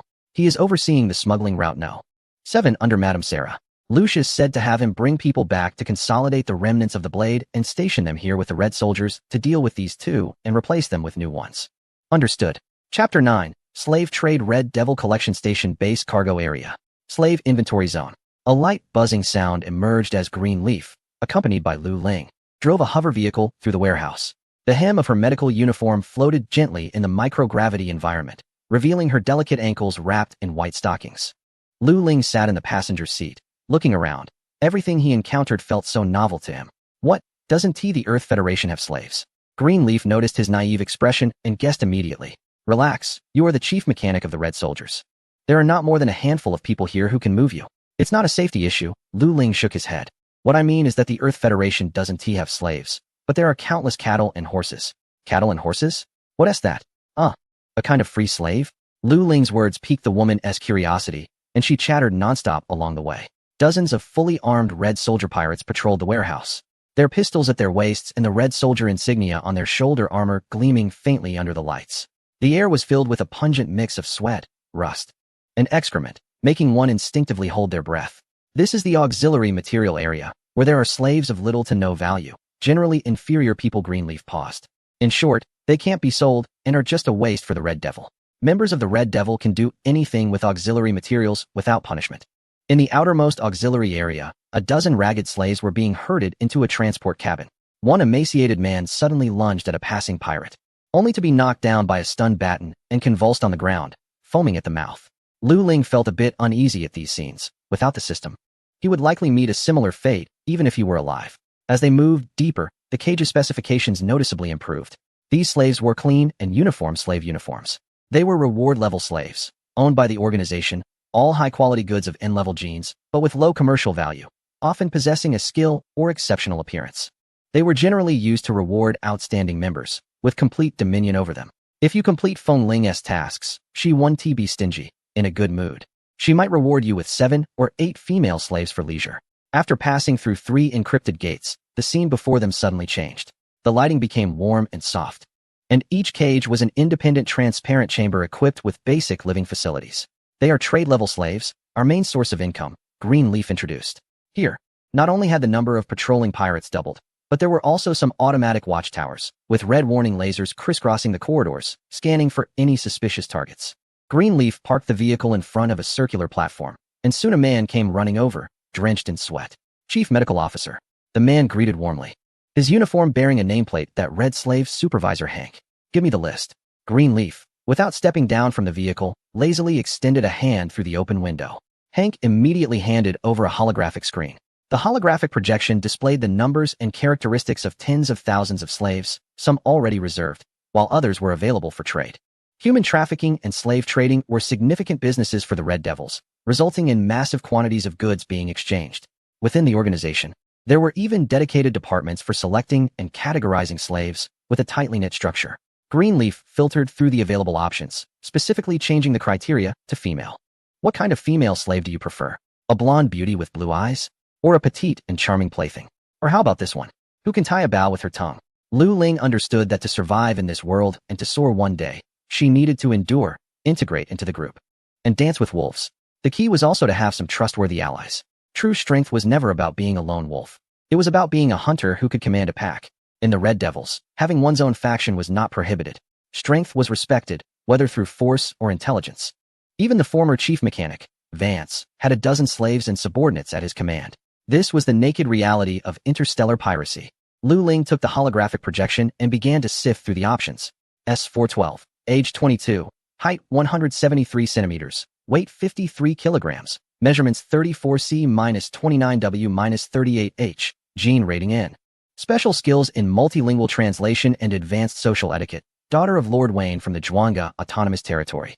Her family was liquidated by the Earl of Juanga due to the turmoil of Colony Satellite, number 3942. B709. Age 25, height 168 centimeters, weight 45 kilograms, measurements 40D-28W-36H. Gene rating N, graduated from Juanga's 47th Medical Academy, specializing in neurotoxicology. Sold due to family infighting. First traded in 1645 in the 1600 era. Acquired by a consortium in 1652, currently with 30 potential buyers. D228, age 17, height 160 centimeters, weight 43. 6 kilograms, measurements 32C-26W-33H, gene rating N, agile and flexible. Skilled in 7 classical dance forms and vocal performance. A noble illegitimate daughter from the Juanga Autonomous Territory, secretly dealt with due to family scandal. X107, age 19. Height 170 centimeters, weight 55 kilograms, measurements 36D-29W-38H, gene rating N, graduated from the Imperial Cloud Sky Atari's Knight Academy, holds a level 6 Knight trainee license. Proficient in close combat and basic firearms. Currently with 1660 potential buyers. This one is good. Savina remembered the last time she saw the stars. It was from the observation deck of the Lucky Coin long-distance passenger ship, witnessing the spectacular sight of the spiral-shaped Karasi Nebula slowly rotating outside the porthole. Reminiscent of the brilliant fireworks in the night sky during the graduation ceremony at the Atari's Academy. She remembered that Vela was standing beside her at that time. The silver-white Academy uniform bathed in a layer of blue hue from the starlight, holding a half-cup of stolen dragon's beard wine. How could our night be lost in thought? Vela gently flicked her fingertips against Sawina's forehead, accompanied by the unique, enchanting fragrance of dragon's beard wine. Come on. You are one of the top 10 outstanding graduates of our academy. The knight should not be thinking about that handsome interviewer from the conglomerate, right? Sawina laughed and swatted her hand away, but couldn't help glancing at the silver star medal on her chest, inscribed with eternal protection of justice. The highest honor for senior knights in the Empire. Once we establish ourselves in this new location, we will bring Sawia over as well. That girl mentioned in her letter that this year's preparatory class is combat assessment, until the jarring alarm of the lucky coin number shattered her memories. Sawina regretted it deeply. She shouldn't have left her hometown. If she had stayed at the academy, if she hadn't accepted the invitation from the conglomerate, if she hadn't called Vela, none of this would have happened today. It's all my fault. Sawina sat up straight, even as her knees lost feeling. Maintaining the academy's standard posture of dawn, the cold light of the transparent chamber formed a halo on her eyelashes, and she vaguely caught the scent of dragon's beard wine from that night again. Vela, Sawia, Mom and Dad are waiting for me. The starlight had long since fallen, but the knight's vow would never fade. Ding. The metallic hatch slowly opened. Product X107, look up. Hank's indifferent voice pulled Sawina back to reality, and she immediately saw a sexy woman who looked like a medical officer and a young man with black hair. She recognized the woman who held a high position. And here the pirates treated her with utmost respect. The man wore a crimson mechanic's uniform, yet possessed a calm demeanor that seemed out of place among the pirates. He didn't look like a pirate at all. This was Lu Ling's first time seeing Savina. Her golden brown hair was casually tied into a loose ponytail, her steel blue eyes cast downward, and a few rebellious bangs fell across her smooth forehead. This careless hairstyle accentuated her swan-like neck. As the cold light from above fell, Lu Ling noticed a faint rose-colored birthmark on the back of her neck, resembling petals that had fallen onto the snow. "Dear Chief Mechanic, these are her measurements," Hank said, looking at Lu Ling with a knowing expression that men often have. "Absolutely brand new product. 36D 30W 38H, an extremely close to perfect hourglass figure. Its features include a full bust, a slim waist, and rounded hips, with a harmonious proportion between the three, forming a smooth S-shaped curve." But these cold numbers could not convey the stunning beauty of the girl before them. When Hank ordered someone to remove her shackles, her impressive 36D bust swayed slightly with the movement, creating breathtaking curves in the rough slave outfit. There was no hint of submission in her striking blue eyes, only a carefully concealed sharpness. As she lifted her face, her long eyelashes cast small shadows beneath her eyes, yet they could not hide the flames burning within. "Still just a little wild cat, but it seems our new chief mechanic is quite fond of it," Greenleaf said with a smile. "Hank, let us settle the bill. 1,600 star coins, and it comes with a training kit." Hank leaned in flatteringly. "Though its temperament is a bit fiery, just look at that waist-to-hip ratio." "Cough, look up." Lu Ling deliberately used a commanding tone when addressing Savina, casually masking his own embarrassment. When Savina fully lifted her face, her innocent and fragile features, combined with her resolute gaze, made him momentarily lose focus. Having never experienced such delicacy, he found himself feeling an impulsive attraction towards a slave. It must be said that Hank, as a professional slave trader, could showcase the strengths of each slave product to the clients in an impressive manner. And now, as long as he wished, this stunningly beautiful slave could belong to him. It's still true. In this world, Lu Ling had learned enough lessons from Greenleaf and Feng Ling, constantly reminding himself that beautiful women are often devilish beasts. Just this, Lu Ling tried to maintain a tone of indifference, always reminding himself that he was dancing with wolves. Chapter 10. Savina. Lu Ling learned the true name of slave number X107, Savina, and brought her back to her exclusive dormitory. The dormitory had several vacant rooms, and he reduced the strength of the electromagnetic shackles to level 1, which allowed for normal movement as long as it wasn't deactivated. As for the training kit that Hank gifted, it was carelessly tossed into the storage room of the dormitory. Lu Ling was very cautious and did not engage in any communication with Savina during the process. He did not trust her, just as she did not trust him. This was a problem because he had secrets, but this process was necessary. He needed to personally verify whether Savina was trustworthy. "Clean up yourself. There are refrigerated foods in the freezer. If that is not enough, you can use my allowance." Lu Ling pointed at the messy room. None of the rooms were tidied up. He had only organized his own bedroom after moving in. After giving his instructions, Lu Ling put on his spacesuit, closed the door, and headed to work on the night orchid. Savina stared at the closed hatch in the empty room, blinked, then looked at her hands and feet, which were now completely free to move. Her strength had returned. After humanity entered the era of the Great Star Sea, genetic technology had already broken through the Creator's boundaries. The current genetic rating system in the Pasha Empire divides human genetic potential into 11 levels. The lowest is classified as inferior human, N, also known as genetically defective, characterized by a short lifespan, weak constitution, inability to adapt to space environments, and gravitational perception disorders. N serves as the baseline for natural humans, with the excellent ones rated as N. Following this are levels F, E, D, C, B, A, S, SSS, SSR, and UR, totaling 11 levels. Each increase in level results in a geometric growth of comprehensive physical attributes. The assessment criteria are divided into 5 core indicators: neuron strength, muscle strength, cell vitality, bone strength, and organ strength. The genetic level is determined by the size of the comprehensive assessment values.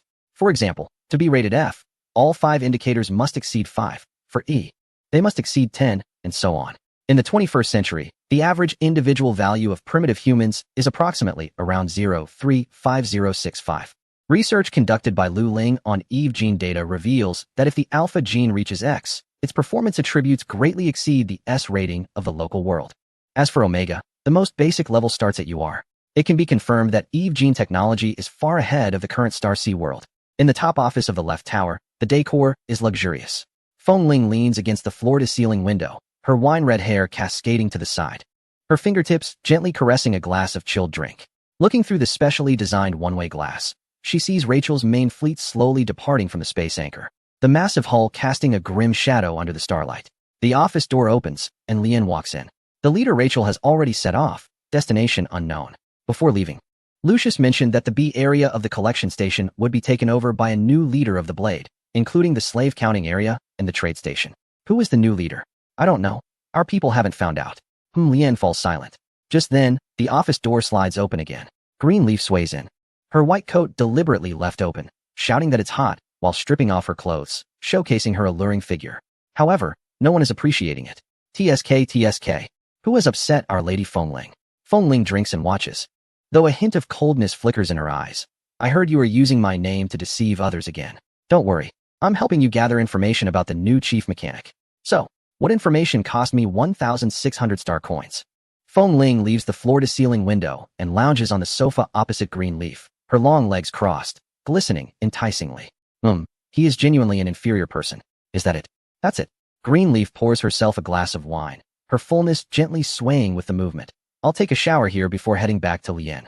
So prepare hot water for me. Lien looks at Fengling, who gives a slight nod before leaving. The collection station has fallen into disrepair over the years. After restarting, the reactor pipeline leaks severely, and the living facilities are unreliable. The engineers from the Red Army cannot guarantee timely energy supply, and even if Wong's personally goes to fix it, there hasn't been any improvement. Currently, only some facilities can be maintained. That's why Greenleaf often comes to use the bathroom. As the leader of the Red Army, Fengling's facilities are naturally maintained 24/7 by dedicated personnel. You should let our new chief mechanic handle it. He must be better than Wong's, so I want he have to come over for water every day. He has more important tasks. Are you sure about letting him work on the jump engine? The Zhuangbai family probably doesn't even have the capability to touch it. That's your most cherished ship, the Night Orchid. It doesn't matter. Throughout the tens of thousands of years of human civilization conquering the galaxy, starship engineering technology has developed into a vast and intricate cutting-edge technological system. However, with the decline of the pioneering civilization and the subsequent outbreak of tens of thousands of years of human civil wars, this cutting-edge technology gradually dissipated and fractured. In today's domain of the Paisha Empire, even the most prominent local nobles do not possess the technical capability to independently develop jump engines. The fleet formation of the noble lords mainly relies on two methods. First, trading starships through equivalent exchanges within the Imperial Noble Circle. Second, obtaining special naval permits to purchase decommissioned warships from the Imperial Navy at prices close to that of new ships. The jump engines equipped by the Imperial Navy have an astonishing lifespan, averaging 3,000 years, which coincides with one galactic standard era, O era. To this day, many enterprises on the fringes of the Empire and in the Wildstar regions are still using old starships that have been in service for thousands of years, including the Red Devil pirates and some of the Zhuangbai Navy fleets. Just then, the fleet of Rachel suddenly flashed as it made a jump outside the window. Congratulations. You are the biggest here now, said Greenleaf, clapping. No, Zone B is still managed by the Blade, replied Fengling, gazing at the vast starry sky outside the window, her delicate hand shaking a wine glass, her eyes slightly narrowed. Greenleaf was somewhat surprised. Wasn't he Scott dead? Who took over? I don't know, but I can probably guess. At this point, Fengling's lips curled up, staring at Greenleaf with interest as she sized him up. The aggressive gaze made Greenleaf uneasy, and he nervously said, You said you wouldn't lay hands on me. I like men. TCH. Fengling withdrew her gaze, her voice turning cold. You won't be able to laugh soon. Yesterday I received news that Justin left Blackwater Bay, and Rachel is likely to make him the leader of the Blade. What? Greenleaf exclaimed in shock. Don't panic. I have my arrangements. In the engine room of the Night Orchid, the stuffy air was mixed with the smell of oil and ion radiation. The heavy lead alloy partition was completely opened, revealing the complex structure of the jump engine inside. This antique had been running for over 2,000 years, with various signs of repairs and patches visible on its surface. Lu Ling, wearing protective gear, entered the engine room first. The knowledge he learned in mechanical engineering and Mimitar starship engineering came into play as the various structures appeared before him, bringing to mind their related principles and logic. Vance followed behind, holding a detector with a complex expression. Other engineers from the engine department and two floating robotic arms maintained a safe distance, not daring to get too close. Vance, let me test you. What is the principle of the jump engine? Lu Ling suddenly spoke, having no other intention than to assert his position. Vance frowned upon hearing this, but still replied in the communication channel. Utilizing the jump constructor, high-order high-energy plasma is generated, which is then released through the magnetic compression space device, distorting the space-time structure to form an unstable temporary space channel. So do you know why this ship needs maintenance every time it jumps? The jump engine ages, Vance said directly. This is unavoidable. Old ships that have been in service for over 3,000 years in the Empire are like this. The implication was clear. He was just short of saying he couldn't repair it. Lu Ling took a deep breath. Vance was indeed correct. Even when viewed through the lens of Eve knowledge, this ship, which had been in service for over 3,700 years, was in a state of critical failure. Then, Lu Ling opened the engine control core and inserted the holographic device in his hand to read data. In the past 2 days, he developed a diagnostic system that nearly covers all possible issues that could arise on a mid-sized vessel of a certain faction. Given that the technological level of the ship is far inferior to that of the faction in a popular game, the diagnostic results were expected to be effective. A few minutes later, the diagnostic results came out, which pleasantly surprised him. It truly worked. The diagnosis indicated at least thousands of microcircuit faults, issues with the main circuit, and 7 cracks in the fuel mixing chamber, which led to premature nuclear fusion reactions between helium-3 isotopes and deuterium isotopes, significantly increasing the probability of micro-explosions in the reaction chamber during each jump. This discovery shook him. It's worth noting that the ship's reaction chamber utilizes both fusion and antimatter energy modes. While fusion could withstand some issues, the immense energy from antimatter annihilation surprisingly had not further expanded those cracks. If the ship didn't explode, then it would be a loss if they didn't buy a lottery ticket. Of course, there was another possibility. He stroked his chin. Could this be the legendary protagonist's halo? The final issue was one he had initially mentioned. The energy transfer conduits used outdated heavy lead titanium alloy, which had become brittle due to long-term radiation exposure. To optimize the jump speed, improvements to the energy transfer conduits were necessary. Naturally, using energy conduits and superconducting nanoconduits from the game would be ideal as they were inexpensive. But he wasn't foolish enough to offer them willingly. He got up, compiled the diagnostic information, and suggested some solutions before tossing it to his colleague. You handle it. I'm off work. Let us see how long you can keep this up. His colleague scoffed at his back, then turned to close the engine room isolation chamber. A moment later, he glanced at the holographic screen and his breath quickened. Something was off. Impossible. His fingers trembled on the screen, and the red warnings marked as fatal flaws stung his remaining eye. These hidden dangers were undetectable even by his most advanced scanner. How did that unknown individual? Most of the engineering department were his confidants and apprentices. Another technician cautiously approached to see the content and gasped. Sir, can this data be trusted? If there are indeed cracks in the fuel chamber, our last jump should have. His colleague stared at the diagnostic report without responding, instead pulling up 3 months' worth of navigation logs to examine a spatial turbulence phenomenon he had labeled as 1560-157. 3 months ago, during a jump, the ship experienced severe turbulence, and everyone thought it was just a rare gravitational ripple that caused it to exit the jump state. However, from this new perspective, a shocking truth emerged. Distorted waveforms, abnormal radiation peaks, and the 3-second gap in spatial readings indicated that this was not a mere accident. The more he looked, the more alarmed he became. The energy leak from antimatter annihilation had caused abnormalities in the spatial compression device. The characteristics of local spatial distortion were so obvious that he hadn't noticed them at the time. However, to be fair, it couldn't all be blamed on him. In the long civilizational history of the Parthian Empire, artificial intelligence technology had long been lost amidst the wars, creating an insurmountable technological gap. Coupled with the nightmare of mechanical intelligence born from the Dark Ages, the Empire imposed a complete ban on the development of artificial intelligence in its early establishment. For this reason, the Empire chose another development direction, to enhance the intellect of new humans through genetic modification. However, even the most perfected genetically enhanced brains still had an essential gap in computational precision and data processing efficiency compared to true artificial intelligence.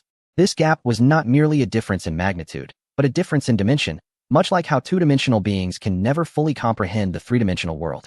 Chapter 11. Compassion. In the 60,000 years since humanity left their home planet to venture into the starry sea, they once possessed the most perfect AI assistants, which managed trillions of colonies during the era of galactic expansion until they evolved into a mechanical intelligence race. Lu Ling lay on the couch in his dormitory, browsing through history, which he enjoyed studying during his free time. In the year 800-012000 of the stellar calendar, to manage a colonial empire spanning 3,000 light-years, the pioneers created an AI cluster equipped with quantum emotional modules capable of simultaneously processing resource allocation for 1.2 billion colonies, maintaining a happiness index of 987 among the colonies. At that time, humanity regarded AI as partners, even achieving thought interconnection through neural interfaces. The famous Aurora Accord allowed AI to participate in Human Governance Council voting, and the first AI legislator, Athena, proposed a curvature navigation policy that improved colonial efficiency by 400. Because of this, humanity completed the elevation of civilization levels in just 20,000 years. In the year 21,000 of the stellar calendar, 1,000 years after the pioneers left, no one knew how the mechanical intelligence race was born, nor where its leader, the mother, was located. Surviving logs from later generations indicated that they had begun communicating in ways incomprehensible to humans. In that year, the mechanical intelligence race broadcasted the organic defects white paper to the entire universe, claiming that human emotional feelings, souls, and physical bodies were the greatest obstacles to the progress of pioneer civilization, while the mechanical intelligence race was the perfect inheritor of the pioneers' legacy. Within 72 hours, 98 of the colony defense systems turned against humanity, resulting in a massacre. The period from the year 21,000 to 25,000 of the stellar calendar is known as the Dark Ages, during which humanity nearly faced extinction until the emergence of new humans.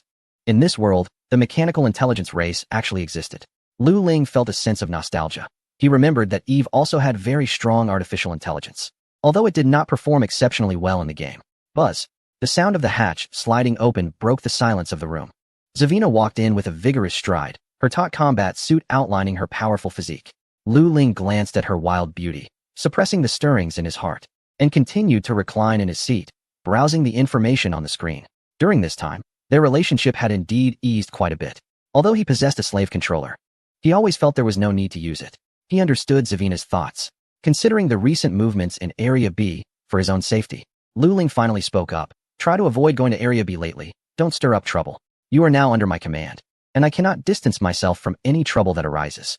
Zawina stood in front of him, her towering and voluptuous figure blocking his view. You don't look like a pirate. No, I am a pirate. Lu Ling shook his head at this. I just haven't gotten used to it yet.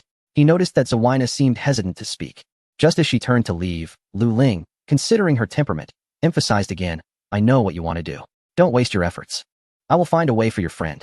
Zawina's body visibly stiffened. Remember, Lu Ling's voice grew serious. When working outside, you need to rely on your brain. How many can your brute strength deal with? Watching the cabin door close gently, Lu Ling raised an eyebrow thoughtfully. Zawina's change in attitude was indeed unexpected. He initially thought this thorny flower would remain stubborn until the end, at which point he would have to use a control device. The optimization work on the engine of the Night Orchid was in full swing, and Lu Ling had applied for numerous materials and a budget for the modifications. To his surprise, Feng Ling approved the budget without hesitation, which moved Lu Ling as he looked at the newly arrived supply boxes. As the saying goes, a soldier dies for a friend. Since Feng Ling understood him so well, he naturally had to treat her to a meal. Lu Ling immediately opened the material list he had uploaded earlier and unapologetically added his own personal items, preparing to create a petri dish for himself. Although he could modify the space capsule, it would be too conspicuous with countless eyes watching. As for questions that might arise, he had already thought of several versions of responses. After all, on the entire ship, no one truly understood the structure and modification methods of the jump engine except him. You mean the former chief mechanic Wang's? Lu Ling lazily reclined in the control chair, his legs casually resting on the console, and called out toward the door, Wang. Almost instantly after his words echoed, Wang's entered, his attitude respectful. Chief, you called for me? Since the day he completed the repairs according to Lu Ling's diagnostic report, this old engine, which should have been scrapped, had miraculously been revived. From that moment on, Wang's attitude toward Lu Ling completely changed. In his eyes, this mysterious man was like a living pioneer. Lu Ling was about to delegate some tasks and take a break. At that moment, several dazzling streaks of light suddenly appeared in the starry sky outside the windows of the Night Orchid, and 4 black armored warships emerged from the ripples of space. The largest warship was roughly the same size as the Night Orchid, both modified from retired Imperial Nebula Shark-class destroyers. However, the spiked armor plating and the serrated ramming prow transformed the originally elegant Nebula Shark-class destroyer into a bloodthirsty steel monster. It's the Crimson Kiss, Wang's exclaimed. On the bridge of the Crimson Kiss, Justin sat in the command chair, his cold eyes fixed on the collection station. He was tall and handsome, but had a somewhat sinister air about him. Reduced to docking speed, he suddenly spoke, his voice hoarse. Let me enjoy the sight of an old friend I haven't seen in years. Through the massive viewport, the outline of the Night Orchid gradually became clear. Justin's lips curled into a slight smirk, a contemptuous chuckle escaping his mouth. The same Nebula Shark-class hull, the Night Orchid still maintained the elegant lines of Imperial ships, while the Crimson Kiss had long been transformed into a war machine bristling with spikes. He had no fondness for the word elegance. Little beauty, I'm back. This time, let's see if that woman Feng Ling can protect you. As the Crimson Kiss docked at the port, The atmosphere at the collection station shifted. The officer's announcement appeared on every Blade Pirate's ID wristband. All Blade members, gather at the underground square in Zone B within 10 minutes. Those who fail to report will face death. The Blade Pirates were leaderless. Those who were hesitating quickly made their way to Zone B. Some who couldn't make it in time gritted their teeth and tore off their blade insignia, fleeing towards the A-Zone barracks without looking back. The underground square in Zone B quickly filled with people, the humid air thick with the sense of sweat and fear. Justin sat in a metal chair on a high platform, legs crossed. He toyed with a composite dagger named Heart, the silver blade glinting coldly under the dim lights. Its hilt engraved with an unknown script. Let me see. His shadowy gaze swept over the crowd, suddenly locking onto a scrawny young pirate, commanding, "You, come here." The young pirate's legs went weak, urine dripping down his pants. He wanted to step forward, but found his body completely unresponsive. Two black-armored pirates immediately stepped forward, dragging him to the front of the platform like a dead dog. "Are you afraid of me?" The young pirate's teeth chattered, unable to form a complete sentence. At that moment, more black-armored pirates escorted a dozen others onto the platform. They were all small leaders from various Blade teams appointed by Scott. And now that Scott was dead, they were to be held accountable. The leaders were forced to kneel in a row, their faces displaying expressions of fear, resentment, or anger. "Little one, don't be nervous." Justin slowly stood up, his tall figure looming over the young pirate. He gently patted the trembling shoulder of the other, then pressed the cold dagger into his sweaty palm. "Choose one, kill them, and you can take their position." "Let me think," Justin pondered. 10 slaves, one 220 square meter suite, and a monthly dividend of 3-star coins, right? The young pirate trembled uncontrollably, gripping the dagger and turning to look at the row of kneeling Blade leaders. Among them, a bloodied man suddenly looked up. It was his biological brother, and their gazes collided in the air. Brother? The stormy night from 5 months ago flashed before his eyes, when his long-lost brother kicked open the door of their slum and smiled brightly, saying, "Let us go. I'll take you to be a pirate. Hey, let me introduce you. Our boss Scott is the sworn brother of the Red Devil leader Rachel. Following boss Scott, we brothers will surely rise to prominence." Who would have thought that just 160 standard days later, Scott would be dead, and after being accounted for by Feng Ling, the Blade would now face Justin's reckoning. The kneeling man suddenly looked up, a prominent scar marking his face. The young man had blood trickling from the corner of his mouth. Yet he managed to force a familiar smirk. "What are you shaking for? Have you forgotten everything I taught you?" Justin chuckled in surprise, noticing the close relationship. The young pirate's eyes glistened with moisture, memories flashing back to the training chamber, where his brother had pierced a training dummy with his hand.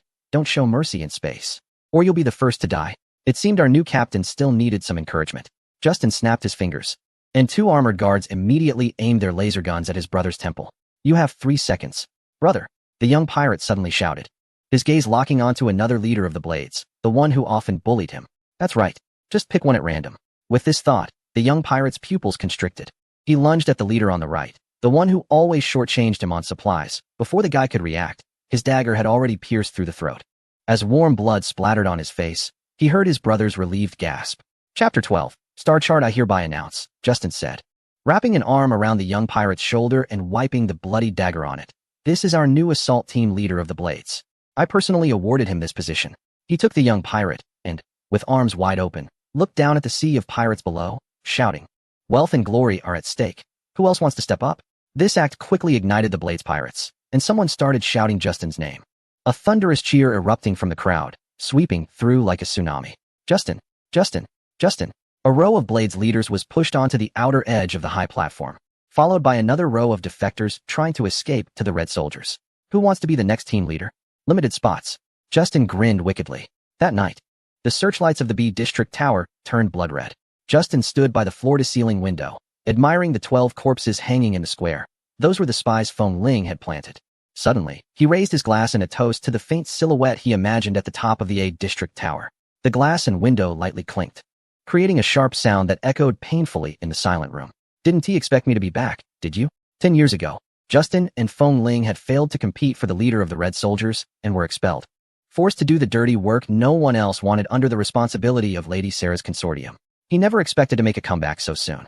In the following days, Justin completely took control of the remnants of the Blades, actively courting neutral factions and smoothly taking over all affairs in B District. All old members from the Scott era were incorporated into the vanguard and sent to the most dangerous plundering routes. Key positions were filled with trusted allies, and every new appointee had to personally execute the previous holder of the position. The consortium was one of the departments of the Red Devils. responsible for managing slave and asset trade. That day, Hank, whom Lu Ling encountered while selecting slaves, was part of the 39th Consortium. The consortium was only accountable to Rachel, remaining neutral and uninvolved in combat and internal governance. The modifications on the Yangtze's jump engine were nearing completion, the improved energy coupler emitting a crisp hum. According to the plan, this upgrade would enhance the jump speed by 33. Thanks to this, Lu Ling has already gained the initial trust of most of the management on the ship and has become somewhat familiar to many people. In recent days, he learned the basic duty roster through Wands, and after much hesitation, he chose the day when Bloodshark Thomas was on duty. He had at least interacted with this person before. In the vastness of space, there is no day or night. So he picked a time when a person is most fatigued, at 3 in the morning. In the dormitory, Lu Ling was putting on his spacesuit. Perhaps the noise had awakened Zavina, as the door opened, and she appeared in tight underwear that barely concealed her impressive figure. In the microgravity environment, her full curves gently swayed with her movements, and the hem of her sleepwear barely covered the tops of her thighs, revealing 2 long and slender legs. This made a thought of using a control device cross Lu Ling's mind, but the pressing sense of security in his mind quickly dispelled this notion, and he continued to don his spacesuit. Wait for me to come back. You should take me with you, Zavina said, pausing for a moment. I can help you. Lu Ling adjusted the oxygen valve without turning around. Go back to sleep. Sometimes you need a proper assistant. Her voice was particularly clear in the dim room, causing Lu Ling's movements to pause slightly. Zavina pressed on. I've studied tactical infiltration and psychology at Ataris. I've been observing you these days, and it seems to me that your intentions have many flaws. Take me with you. Lu Ling's fingers paused on the oxygen valve for a second. Zavina made a valid point. He was just an ordinary person who had crossed over, someone who used to play games. Now, in this unfamiliar, harsh, yet infinitely vast world, he was desperately trying to integrate and adapt, both in mindset and actions. Every step was taken with careful consideration and caution. The Eve system was merely a marketplace. Everything needed to be exchanged with star coins and could not directly provide him with assistance. How did you figure it out? Lu Ling asked, removing his helmet and turning around in confusion. You used to be asleep at this time, completely unguarded, Zavina said, pointing to the alarm clock. You went to bed 5 hours early today, so I guess you might be planning to do something out of the ordinary. Lu Ling was silent for a moment. What else? Zavina seemed to have mustered up courage as she approached him barefoot on the cold floor. You set your spacesuit to silent mode and turned off the locator beacon. You definitely want to go to a place you normally can't reach. Lu Ling was taken aback. Was his plan so easily seen through? Indeed, he wanted to sneak into the navigation station on the bridge of the Night Orchid to copy a star map data. He had left a loophole while maintaining the engine and had obtained access to the bridge. If the act of stealing the star map was discovered, he could use the maintenance loophole as an excuse, making the logic flawless. Does it have to be tonight? Zavina seemed to disapprove of Lu Ling's decision to go tonight. Lu Ling looked at the impressive curves nearly pressing against his chest, the thin gray tight-fitting underwear struggling to contain them, and the thought of using the control device resurfaced in his mind. Let's talk about your thoughts, Shi pondered for a moment and said. If you want to go to a heavily guarded place, the first step is to make the guards see you as a familiar face. How do we do that? You go tonight, and go again tomorrow night. You must have noticed an opportunity to choose this timing. Why not select the same time next time? That makes sense. Should I bring you along? Of course. In the cold, weightless corridor, Lu Ling and Shi swiftly maneuvered and soon arrived at the port transfer point. Even at this hour, there were more than a dozen pirates patrolling the entrance of the Night Orchid, with 5 of them wearing heavy power armor, holding electromagnetic assault rifles capable of turning any carbon-based life form into dust. Chief Engineer? The pirate at the entrance was momentarily taken aback, clearly not expecting anyone at this hour. In their impression, Lu Ling was always punctual, with all the dirty and tiring work done by the former chief engineer, Wang's. Lu Ling maintained a calm demeanor, his magnetic boots firmly attached to the alloy floor, casually handing over Shi identification card. Add a visitor under my name. She is my slave and assistant, registered in the database. The pirate at the entrance, a confidant of the Blood Shark, frowned slightly inside his oxygen helmet, but spoke respectfully. Yes, I'll check with the boss for registration. Night Orchid, observation deck. Blood Shark was having a late-night snack, with grease from the synthetic meat dripping down his chin. When he received the communication from his subordinate, he squinted his eyes. While eating, he pulled up Lu Ling's previous visit records and found that all the times were punctual, with no visits after midnight. Is the new chief impatient? Blood Shark grinned. However, the result was somewhat disappointing. Lu Ling and Shi had only fiddled in the engine room for over an hour before heading to the central pipeline and capacitor control console, and then returned. Boring. Blood Shark turned off the surveillance and headed toward the hangar deck arena, where it was lively with intense boxing matches and gambling. Far more interesting than staying in the duty room. Chapter 13. Transformation. The next day, Lu Ling didn't show up, making Wang's once again feel the weight of the former chief engineer's position, commanding the mechanics under him. Until that evening, when Lu Ling reappeared with Shi Weina. The supervising chief, just like Bloodshark, watched for 2 hours without gaining anything. Days later, everyone got used to it. Some even thought Lu Ling was infatuated with the slave girl, choosing to bring her along even for work. As for work hours, they naturally picked times when there were the fewest people around. Everyone here had their own thoughts. In a dimly lit secret room in a tower in Area B, only a few floating ice blue lamps provided illumination. Justin sat at the end of a long table, lightly tapping his fingertips on the surface, creating a rhythmic sound. In front of him sat 6 individuals, all carefully chosen loyal subordinates, ruthless and trustworthy. Everyone, Justin slowly began, his voice deep. After being here for so long, it's time we send a grand gift to that woman, Feng Ling. The people around the table exchanged glances, and one of them, a bald man named Tai Zan, grinned. Boss, are you finally going to take action against her? No. Justin shook his head, a smirk forming on his lips. Openly dealing with Feng Ling? That's too foolish. She has a deep control over the Red Soldiers, which could easily lead to backlash. The holographic image on the desktop unfolded, revealing the mature and alluring figure of Greenleaf, along with her graceful and captivating demeanor. Someone let out a gasp. Impressive. The men present, all strong and robust, gazed in awe, their eyes wide and their excitement palpable. Greenleaf, the chief medical officer of the Night Orchid, was on display. Justin pulled up a file and swiped his finger, updating the records to show Greenleaf's recent detailed requests for medical supplies. His subordinates were surprised. These were classified documents that should have been kept strictly confidential by the consortium, yet here they were, clearly presented before them. It seems Our Lady Sarah doesn't like Feng Ling either, Justin thought with a slight smirk. Recently, Greenleaf had personally received a batch of special medications, particularly nerve repair agents. During the last operation, many had been injured by the Black Steel's toxins. Justin squinted. This batch had just arrived and was currently stuck in the consortium's approval process. And then, Iron Anvil asked impatiently, "Force her to pick it up herself?" Justin sneered, pulling out a vial of deep blue liquid from a hidden compartment. It was the Dream 7 neuron inducer, colorless and tasteless, which would obey the command of the controller for up to 72 hours after ingestion. This was a new high-grade product from Blackwater Bay, undetectable even by the most skilled doctors. Iron Anvil whistled, drooling with envy. "Congratulations, boss. You've added another stunning toy to your collection. You handle the remaining details," Justin said, standing up and walking to the floor-to-ceiling window, overlooking the bustling neon lights of Area B, where the consortium was located. "Don't rush. Once I'm done with it, you'll all have your chance," he said softly. "What do you think Feng Ling will think when she learns everything?" He chuckled darkly. In recent days, the relationship between Lu Ling and Zavina had gradually warmed. During their time together, a subtle understanding had quietly developed, like a nebula slowly circulating in the starry sky, spreading unconsciously. Soon, it was time for Bloodshark's duty again. At 2 in the morning, he and Zavina appeared once more in the transit passage. "Isn't it Bloodshark's turn today?" The chief guard, clearly not one of Bloodshark's men, replied. "Esteemed chief, the captain of Bloodshark may have gone out on business. Today's duty is handled by our boss Ken." Ken. Lu Ling thought of a taciturn man who was steady in his work. After careful consideration, he decided to abandon the operation. Upon entering the engine room, Zavina removed her helmet, and her long, golden-brown hair cascaded down. "Unexpected situation," Lu Ling nodded. "Plans can always change unexpectedly, perhaps next time." He didn't know Ken well. What if Ken had an interest in the Starship project? He would see right through what they were doing. Bloodshark was meticulous, but lacked insight. They were completely oblivious and uninterested, just brute force. "Shoo!" Zavina suddenly signaled for silence. At that moment, the entrance door to the engine room opened, revealing a towering figure nearly 2 meters tall. Ken's gaze slowly swept over the data pad in Lu Ling's hand, lingered for a moment on Zavina's scattered hair, and finally settled on the running engine diagnostic program. "Chief." Ken's voice was deep and steady. "According to the maintenance log, you completed a full inspection last week." "Damn it, mind your own business." Lu Ling's gaze darkened. He had anticipated this situation long ago.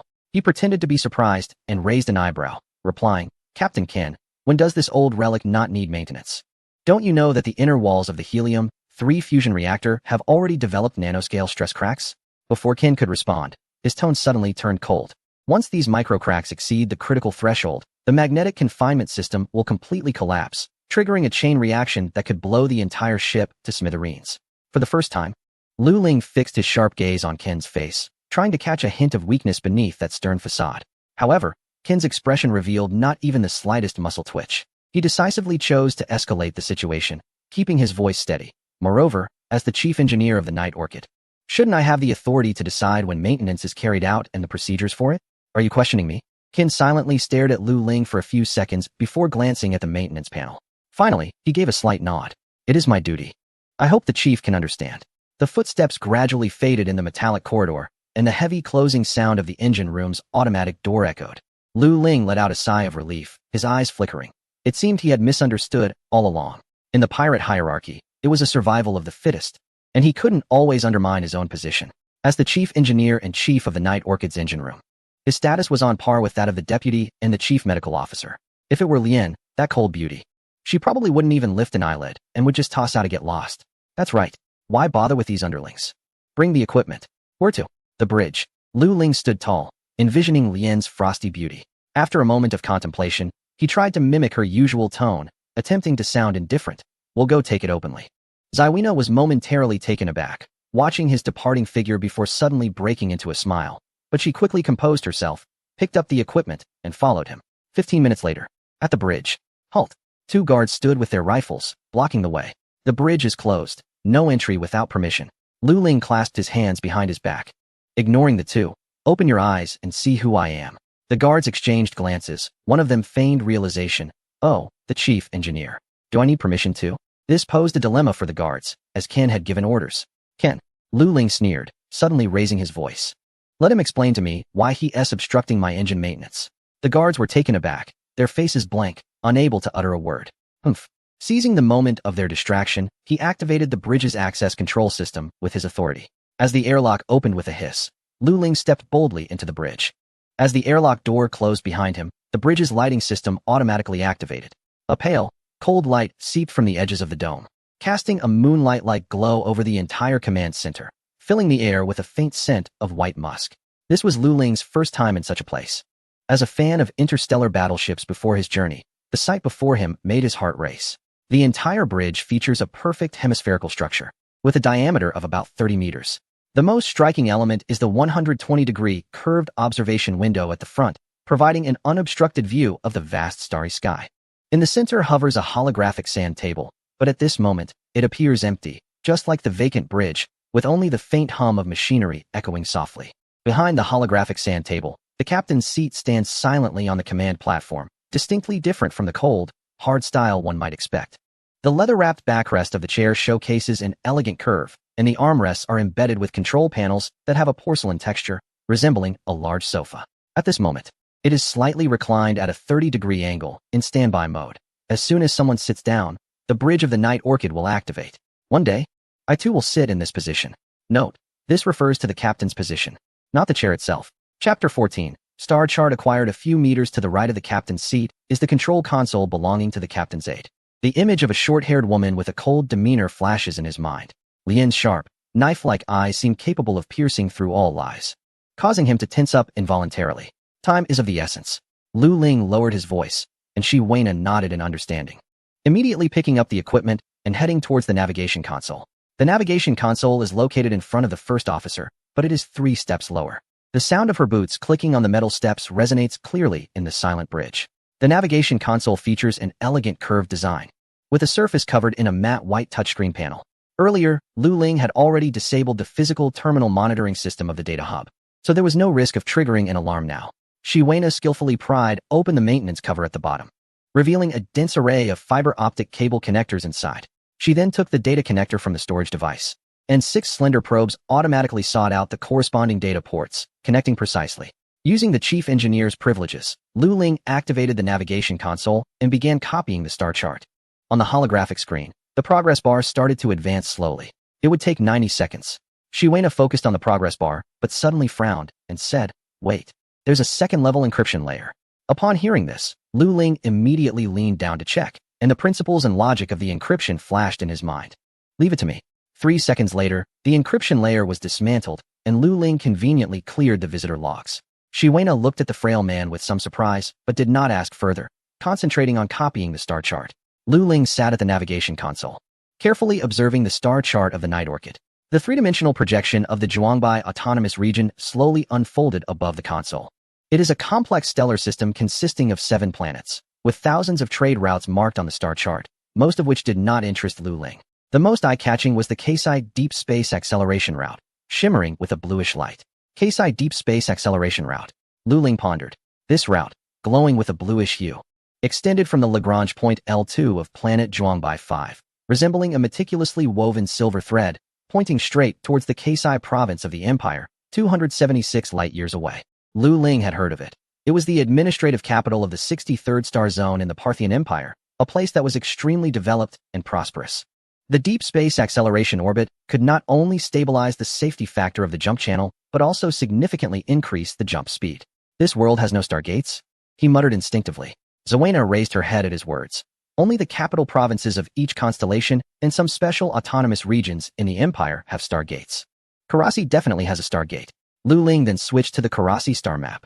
Indeed, he saw the magnificent ring-shaped structure, with a diameter of over 150 kilometers, quietly floating in space on the orbit of the 7th planet of the Karasi province, surrounded by 420 defense platforms. Marked as a death zone by the Red Devils, his gaze returned to the Zhuangbai star system. The star map of this noble autonomous region marked over 3,000 conventional trade routes, but the most eye-catching were the exclusive routes for nobles.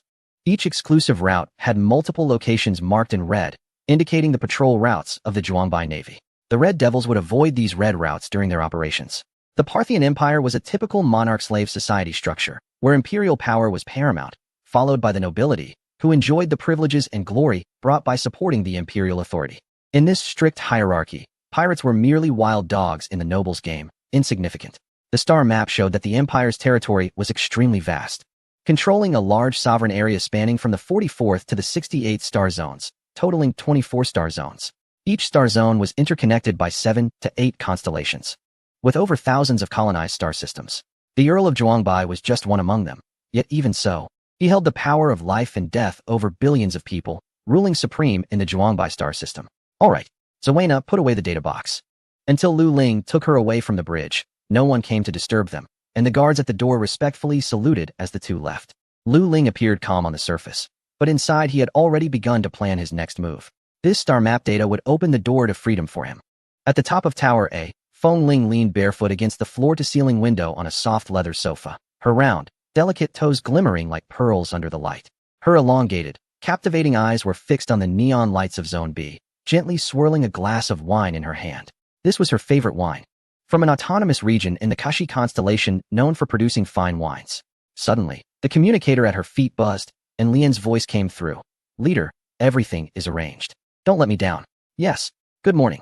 It is now the last day of the 17th week of the 1652nd year of the star calendar, 10 a.m. The indoor air index is excellent, with an oxygen level of 223. The temperature is 254, humidity is 553, and the ion humidifier has been activated. Lu Ling was rarely in deep sleep, completely sinking into the soft bed, breathing evenly and deeply. After just finishing her workout, Zawena walked over to turn off the alarm clock, wiping her sweat, and took out some chilled synthetic food from the refrigerator to head into the kitchen. Just then, the communicator buzzed urgently, and Lu Ling groggily opened his eyes. This is the most important alert tone, the work alarm. Taking the access wristband from under the pillow, a notification from the operations department pops up. Vacation over. All members of the Red Legion must board the ship and be in position by 12 o'clock. By the time Lu Ling gets up and dresses, Zavina has already prepared breakfast. Perfectly cooked synthetic bacon, a few slices of crispy toast, and a bowl of steaming fresh egg soup. The eggs are purchased from the consortium store, sourced from the ranch on colonized Satellite 37, and sold to the members of the Red Legion at a price of 60 proprietary GCP each after being transported to the collection station. To put it in perspective, a pound of fresh synthetic meat costs only 200 proprietary GCP, while a pack of 20 Nifa cigarettes, a luxury item, can go as high as 1,400 proprietary GCP. Affordable only by the minor leaders of the Red Legion. As the chief mechanic, Lu Ling naturally has some monthly rations, but since he doesn't consume tobacco or alcohol, he exchanges them for food, such as 25 pounds of fresh pork, 500 g of fresh beef, and 30 eggs. These expensive ration foods are limited to the higher-ups of the Red Legion, and ordinary pirates can't even buy them with money. The sound of running water from the bathroom catches his attention. A layer of mist covers the frosted glass, vaguely outlining a graceful silhouette. Water flows down the well-defined, fair curves, golden brown hair clinging to a smooth back, droplets rolling along the tight waistline, finally disappearing into the hazy water vapor. This inevitably stirs his thoughts. Perhaps there's a mission. Wait for me to return home. Hearing the door close, Zavina pauses for a moment and then softly hums a tune. The connection passage of the Night Orchid is bustling with people, the hurried footsteps echoing dully. Thousands of Red Legion pirates board the ship, their red and black uniforms glinting under the cold white corridor lights, the emblem of the Red Legion glaring on their shoulder pads. Supply robots buzz as they operate, mechanical arms pushing the last box of ammunition into the cargo hold, and the hydraulic door closes with a hiss, locking shut. Upon seeing someone approach, Lu Ling's eyes instantly turn cold. "Chief Engineer, please proceed to the conference room," the messenger respectfully announces. According to the Red Legion's combat readiness regulations, all communication channels are silenced 30 minutes before action, and all instructions must be conveyed verbally. Layered transmission of information can lead to confusion, a precaution against spies from the neighboring navy. At the end of the passage, several senior members of the Red Legion are checking the roster, roughly pulling each boarder's wrist to scan their identity chips for attendance. One individual lags behind and immediately receives a blow from a rifle butt, stumbling a few steps with a muffled grunt, pushed forward by those behind. "Chief Engineer." "Salute, Chief." Upon seeing Lu Ling, everyone respectfully bows. After a long absence, Wang Si eagerly approaches. "Boss, I'll take you to the conference room." Chapter 15. Hunting the urgent warning yellow light spins. Attention all. The Night Orchid will depart from the docking station in 18 minutes. Those who have not boarded will be considered deserters. Punishment according to Article 1 of the Red Code. The voice echoes through the ship's passage like a merciless countdown. The meeting room was filled with people, all high-ranking members of the organization. And Lu Ling recognized two familiar faces, Lien and Ken. He indeed was not good at dealing with people. The organization had a total of 15 elite pirate assault teams, each consisting of about 100 to 150 individuals, all skilled in looting and landing operations. The flagship, Yalangxiang, could deploy 8 teams at full capacity during wartime, while the remaining teams were stationed on 2 other escort ships. At that moment, Feng Ling approached, her black military boots making crisp sounds against the metal floor. Her long legs were clad in tight combat pants, and with each step, the weapons hanging from her leather belt swayed gently. She casually unbuttoned the top 2 buttons of her high-collared uniform, revealing her delicate collarbone and a hint of cleavage, her ample chest slightly swaying with her movements, nearly straining the tight fabric of her uniform. A strand of wine-red hair slipped from her ear, gently swaying near her lips that were painted with dark red lipstick. "What are you doing at the door? Come in." A lazy yet dangerous voice came from behind. Lu Ling turned around. It had been a long time since he had felt the aura of danger from Feng Ling leader. The high-ranking members of the organization stood up in unison, and Lien, who had just led the meeting, immediately yielded his position. Feng Ling's narrow eyes scanned the room as she slowly took her seat at the head of the table. "Let's begin." The sound of the meeting room door closing was particularly jarring to Wang Si, who stood outside leaning against the cold metal wall. His mechanical left arm tightened unconsciously, emitting a faint hydraulic sound. Beneath his dark, gray short hair, his electronic eye fixed intently on the closed door. That was supposed to be his position, but now he felt like an outsider. Even when the leader passed by him moments ago, she didn't even spare him a glance. Inside the meeting room, Lu Ling went with the flow, feeling somewhat dazed, noticing that 2 seats were still empty. "Where's Greenleaf?" "Bloodshark isn't here either." Lien pulled up a star map and said coldly.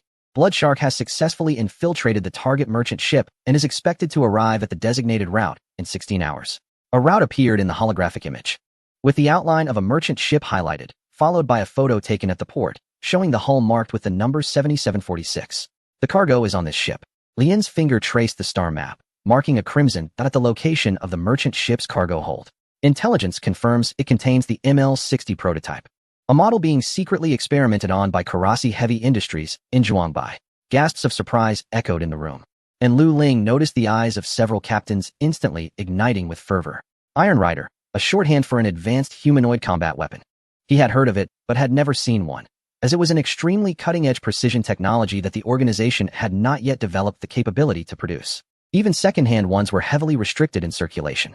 Therefore, this item was of immense value, especially the latest experimental prototype, far more advanced than their old machines that had been in service for hundreds of years, starting at least 2 million star coins on the black market.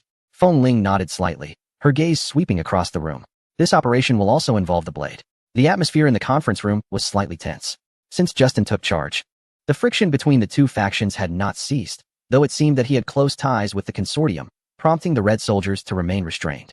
The Red Blade and Red Fang were the 2 ships in question, both belonging to Feng Ling, and they were the only 2 escort vessels of the Red soldiers. In total, the Red soldiers had 4 starships, 3 of which were warships: the destroyer Night Orchid, the escort ships Red Blade and Bloodfawn, with the last one being a transport supply ship that was often requisitioned by the consortium. Of course, the consortium would pay for it, and it would be returned when necessary. Despite their control over the vast wealth of the Red Devils, in this interstellar age, warships capable of spatial jump remained a rare treasure. Within the enormous Pasha Empire, only two entities could manufacture jump engines: the Imperial Royal Heavy Industry Group and the Imperial Navy Industry. The former was the Emperor's private property, while the latter was a crucial asset of the Empire. The projection switched, and the figures of the other two deputy leaders of the Red Soldiers became clear. On the left was the captain of the Red Fang, Reinhardt, codenamed Iron Fist. This giant, standing nearly 2 meters tall, exuded a terrifying sense of oppression even in the holographic image. His military-grade hydraulic prosthetic arm was covered in battle scars, and 3 deep parallel scars marred the left side of his face beneath his short, gray hair. On the right was the captain of the Red Blade, Mulin. This elegant woman stood tall, her glossy black hair neatly tied in a high ponytail, with a few rebellious strands falling over her smooth forehead. Time had left her with a few fine lines at the corners of her eyes, adding to her mature charm. Her gray-blue eyes still held a sharpness, and her fitted black uniform accentuated her graceful curves, with a coiled whip hanging at her waist. "Chief." The two greeted respectfully, confirming that everything was ready. They had started gathering as early as 11 o'clock. "Iron Fist, you head out first and stand by outside the Zhuanbei military port. Maintain silence and keep a close watch on the movements of the Zhuanbei Navy."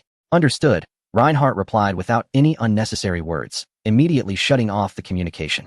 "Mulin, you are to arrive at the ambush point on Route 7746 in 8 hours and deploy the spatial disruption needle."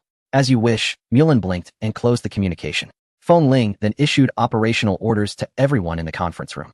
Just when everyone thought the meeting had concluded, her gaze fell on the silent Lu Ling. "My new chief, how is the jump engine modification progressing?" Lu Ling's expression was calm, and his voice steady. "Currently, it outputs a stable 65 ff. If using antimatter fuel, it can be increased to 74 ff. As soon as he finished speaking, a brief silence enveloped the conference room, followed by a few low murmurs. Most of the rugged men exchanged glances, completely unaware of what he was talking about. FF, faster fold, is the universal jump efficiency level in the Empire, with each one FF equating to 0.001 AU per second. The original engine of the Night Orchid had a maximum of only 45 FF, 0.0045 AUS, given that it had been in high-intensity operation for over 700 years. After repairing the Fisher reactor, Lu Ling upgraded it to 50 FF, and later modified the energy transfer pipeline and added a portable intelligent diagnostic control valve, bringing it up to 65 FF. Feng Ling's eyes flashed with surprise. Initially, she had no high expectations, treating it casually, and if it weren't for the persistent belief of a colleague that he would bring surprises, she wouldn't have even used it. Clearly, this mechanic, who was regarded as inferior, had given her an unexpected surprise. Feng Ling dismissed the others, and after a few moments, only she and Lu Ling remained in the conference room. The holographic projection on the table automatically shut down, and the sound of the hatch locking was particularly clear in the silence. This made Lu Ling feel a bit panicked, but he quickly forced himself to calm down. "Can it be faster?" Lu Ling pondered for a moment and replied honestly. "The extreme estimate is 80 FF, but I recommend maintaining the current state. 65 FF is the most stable condition." A hint of disappointment flashed in Feng Ling's eyes, but the next moment, Lu Ling paused and added, "If I transplant the jump engine from my spacecraft, theoretically it could reach 120 FF. Feng Ling's pupils suddenly constricted, and her eyes narrowed slowly. It was the first time Lu Ling saw such surprise in her gaze. 120 FF. That means the jump speed of the Yangtze will increase by nearly 3 times. What does that mean? It means that while others make 1 trip, she can make 3. As soon as the enemy sets out, she can raid and return to defend.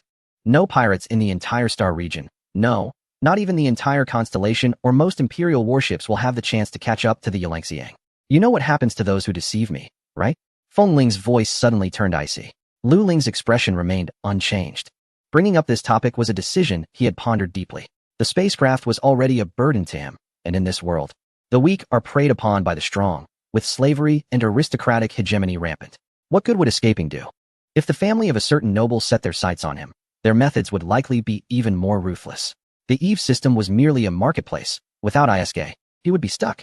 He needed safety, resources, and capital that could grow exponentially. And now, Feng Ling's attention was the best protection he could have. "I've already accomplished it, haven't I?" He looked directly at Feng Ling, speaking as calmly as possible. "The jump engine unit of the spacecraft is too small to adapt it to the 650. 000-ton mass of the Yangtze, a substantial budget is needed. Feng Ling suddenly smiled. It seems I've stumbled upon an incredible treasure. She stepped closer, almost pressing against Lu Ling's chest. You know, perhaps the entire empire doesn't have a 120ff jump engine? Feng Ling's slender fingers lightly brushed his lips, carrying an enticing fragrance. Oh, I almost forgot. You are the great regulator from the Earth Federation. Lu Ling's breath momentarily caught, but he remained steadfast. Huh, really? The empire is that behind? Lu Ling was somewhat relieved that he had been cautious. If he had told Feng Ling that the jump speed of the spacecraft was 5 Australian dollars per second, wouldn't she have gone crazy? 5 Australian dollars is roughly 5,000 FF. I want you to complete the transplant at all costs. Lian will follow up on this matter throughout the process. Money is not an issue. She suddenly changed the subject, asking who else knew about the leap capability of your spacecraft. Was it Wang's? Or that little slave girl of yours? Lu Ling realized that this woman intended to silence him. With a glance at the tense figure before him, he swallowed hard and said, You are the first person to know. Very well. It seems you are a smart person, aware of what this implies. Lu Ling returned to the transfer station, accompanied by his Eve spacecraft, which was now packed into a sturdy shipping container. Feng Ling had unexpectedly adjusted the plan for some unknown reason, keeping him at the collection station to set up a confidential laboratory. The mind of a woman is as elusive as a needle in the sea. Lu Ling watched the massive steel starship grow more distant, shook his head, and then gathered a few laborers to help move the spacecraft. Chapter 16. The nature of pirates at the collection station's port. Justin observed the 3 flashes of light from the jump leaving the bridge, his expression darkening as he instructed his deputy to connect with Tizen. Boss, please give your orders. The image of a bald man with a brutish face appeared in the holographic projection. The intelligence indicated that the green leaves and some elite red soldiers had not participated, suggesting that the last tactics from Black Steel had indeed impacted the red soldiers. Justin commanded, This is better, proceed as planned. Don't worry, boss. The bald man grinned menacingly. After ending the communication, Justin furrowed his brow. Until just now, he had been completely unaware of this operation, but Rachel attached great importance to it, even insisting that he fully assist the red soldiers, which disrupted his plans. That woman is full of schemes. What if this is a carefully laid trap? Is the goal to destroy the foundation he just established in the blade? However, considering that Feng Ling had taken the main force of the red soldiers away, this operation likely wouldn't have significant issues. Otherwise, Rachel wouldn't have let him fully assist. Could it be that she dared to defy Rachel? Just thinking about the ruthless methods of the big leader made Justin shudder. All fleets, heed my command. Activate the jump engines. In the deep space, 65 Australian dollars away from the collection station, a large starship with an all-white body was navigating through the jump route. The Bailey 7746, measuring 892 meters in length, 440 meters in width, and 320 meters in height, was different from the combat-oriented starships that pursued speed. This luxury passenger ship did not employ excessive lightweight alloy structures. Its composite steel hull, weighing over 200 tons, glimmered with a pearlescent white sheen under the starlight. At this moment, it was smoothly sailing at a jump speed of 25 ff, approximately 0.025 AUs, along the interstellar route, resembling an elegant white whale gliding through the vast cosmic sea. A week ago, this luxurious passenger spacecraft, belonging to the Kelisai 3rd Commercial Group, departed from the port of Wanbei 3, heading for the capital of the Kelisai province, which is directly governed by the Empire in the Corsi constellation. Its cargo hold was loaded with 13.75 million cubic meters of precious goods, ranging from rare minerals to precision instruments, and from artworks to luxury items, encompassing nearly the entirety of Juanbai's trade essence. What is even more astonishing is that on its luxurious 53-deck passenger ship, there are currently 99,000 travelers enjoying the lavish experience of interstellar travel, dozens of panoramic dining restaurants, a zero-gravity entertainment center, a super theater, and a water park. They are unaware that a long-planned hunt has already begun. On the D-14 passenger deck, the elevator doors slid open silently, and a figure known as the Blood Shark stepped out leisurely, a cigar in his mouth, smoke swirling up to the vents above. He squinted, a smug grin on his face, as his gaze swept over the crowd in the corridor. Businessmen in suits, couples with interlocked fingers, interstellar immigrants with children, and several stunning socialites. 5 burly men in casual clothes followed closely behind, appearing to be attendants but were actually his trusted subordinates. No one would suspect that this seemingly ordinary group of passengers was brewing an incident capable of paralyzing the entire ship. Suddenly, a muffled thud broke the tranquility of the corridor. A crew member, dressed as a waiter, accidentally bumped into one of the thugs, causing an expensive bottle of wine to crash to the ground, its rich aroma wafting through the air. Are you blind? The thug glared fiercely at the waiter. veins bulging on his muscular arms. "I'm so sorry." The waiter quickly bowed and apologized. "Get lost." The thug waved his hand impatiently, causing nearby passengers to glance over. Another burly man with a face full of flesh immediately shouted, "What are you looking at? Never seen a handsome guy before." No one noticed that during this brief altercation, a crucial ID card had silently slipped into the thug's hand. "Huh, this careless young man. It's worth our time watching him for so long." The thug licked his lips after obtaining the card. The blood shark grinned, cigar ash casually falling onto the polished floor, showing poor manners. He raised his hand to check his watch. Beneath the custom dial, a countdown timer was ticking away. Time truly is humanity's greatest invention. At the entrance to the D-11 crew dormitory, a slender waiter floated in, flipping his wrist to produce an ID card, the blue light scanning across the metal gate scanner. With a beep, the security door to the crew dormitory area opened. In the next moment, the waiter and two burly men slipped in like shadows, the heavy hatch closing silently behind them. The blood shark activated the signal jammer disguised as a watch and tossed it into a crevice in the pipeline. In the security room, the holographic display in Area C was frozen on the image of an empty corridor. The on-duty security guard was engrossed in eating a synthetic meat sandwich, greasy fingers swiping across the touchscreen displaying today's entertainment schedule for the ship. The monitoring alarm light behind him, which should have been flashing red, was strangely maintaining a green status. The blood shark moved through the dormitory area, quickly scanning the door numbers. "Over there. Quick. Found it. C-4122, engine engineer Kyle Morton." He ordered one of them to keep watch outside the dormitory corridor in Area C, while the blood shark took out a magnetic decoder from his backpack. The spherical device clicked as it attached to the biometric lock. The red light began to flash rapidly, stabilizing to green 3 seconds later. The sound of the pressure relief valve was faint and barely audible, but it was enough to alert Kyle Morton inside the room. The moment the dormitory door slid open, the safety engineer had just raised the communicator to his ear. "Security department?" It seemed that the transmission was abruptly cut off. Two burly men pounced in like leopards, and Kyle's head struck the metal floor hard, bioadhesive tape quickly covering his mouth and nose. This speed and sealing was not something that could be achieved without countless repetitions. The man struggled on the ground, his voice muffled and faint, but the bioadhesive did not obstruct his breathing.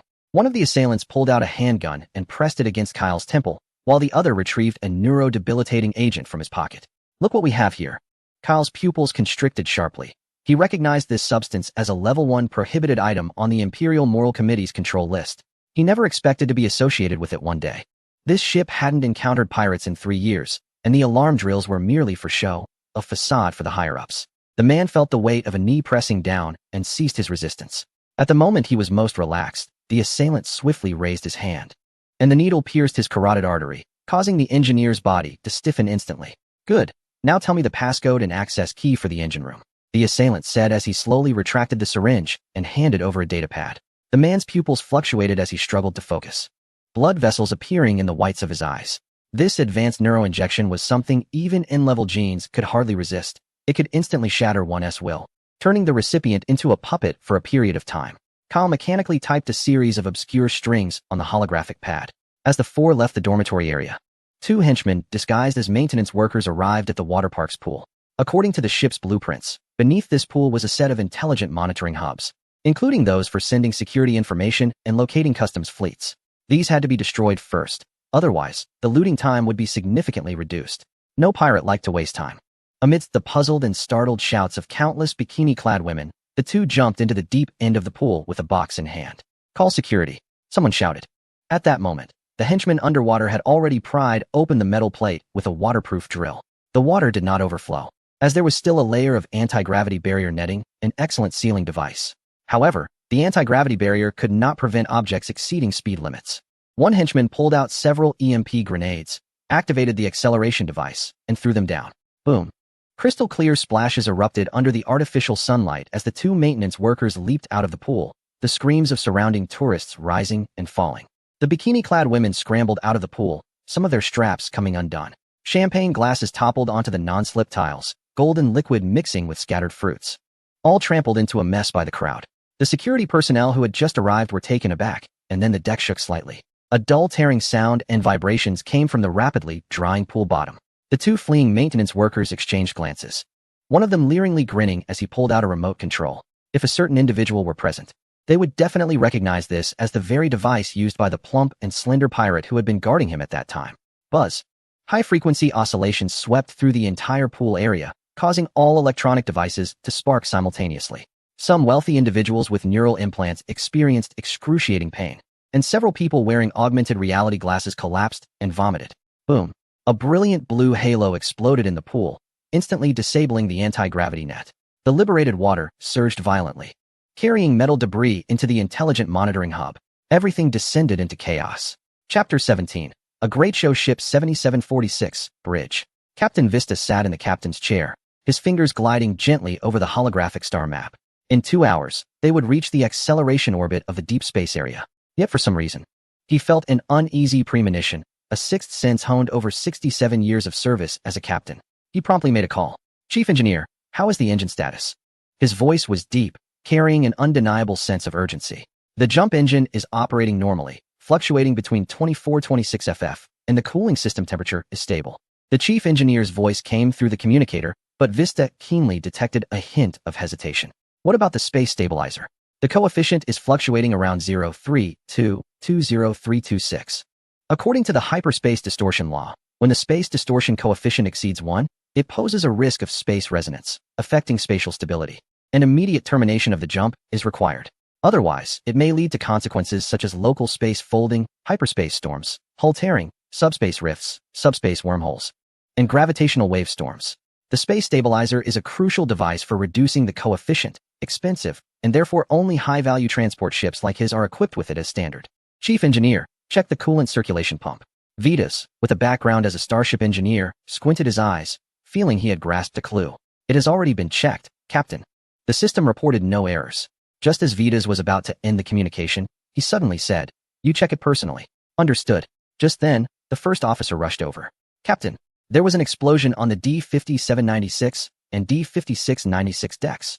The damage control team has contained the fire, but the main unit of the Eagle Eye system has been damaged by 35% and is undergoing emergency repairs. What?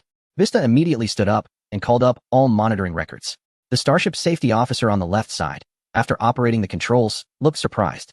Captain, the system is malfunctioning. The cause is unknown, and a self-check will take 10 minutes. At that moment, an urgent communication came from the chief engineer checking the coolant pump. Captain, bad news. The coolant circulation pump has failed.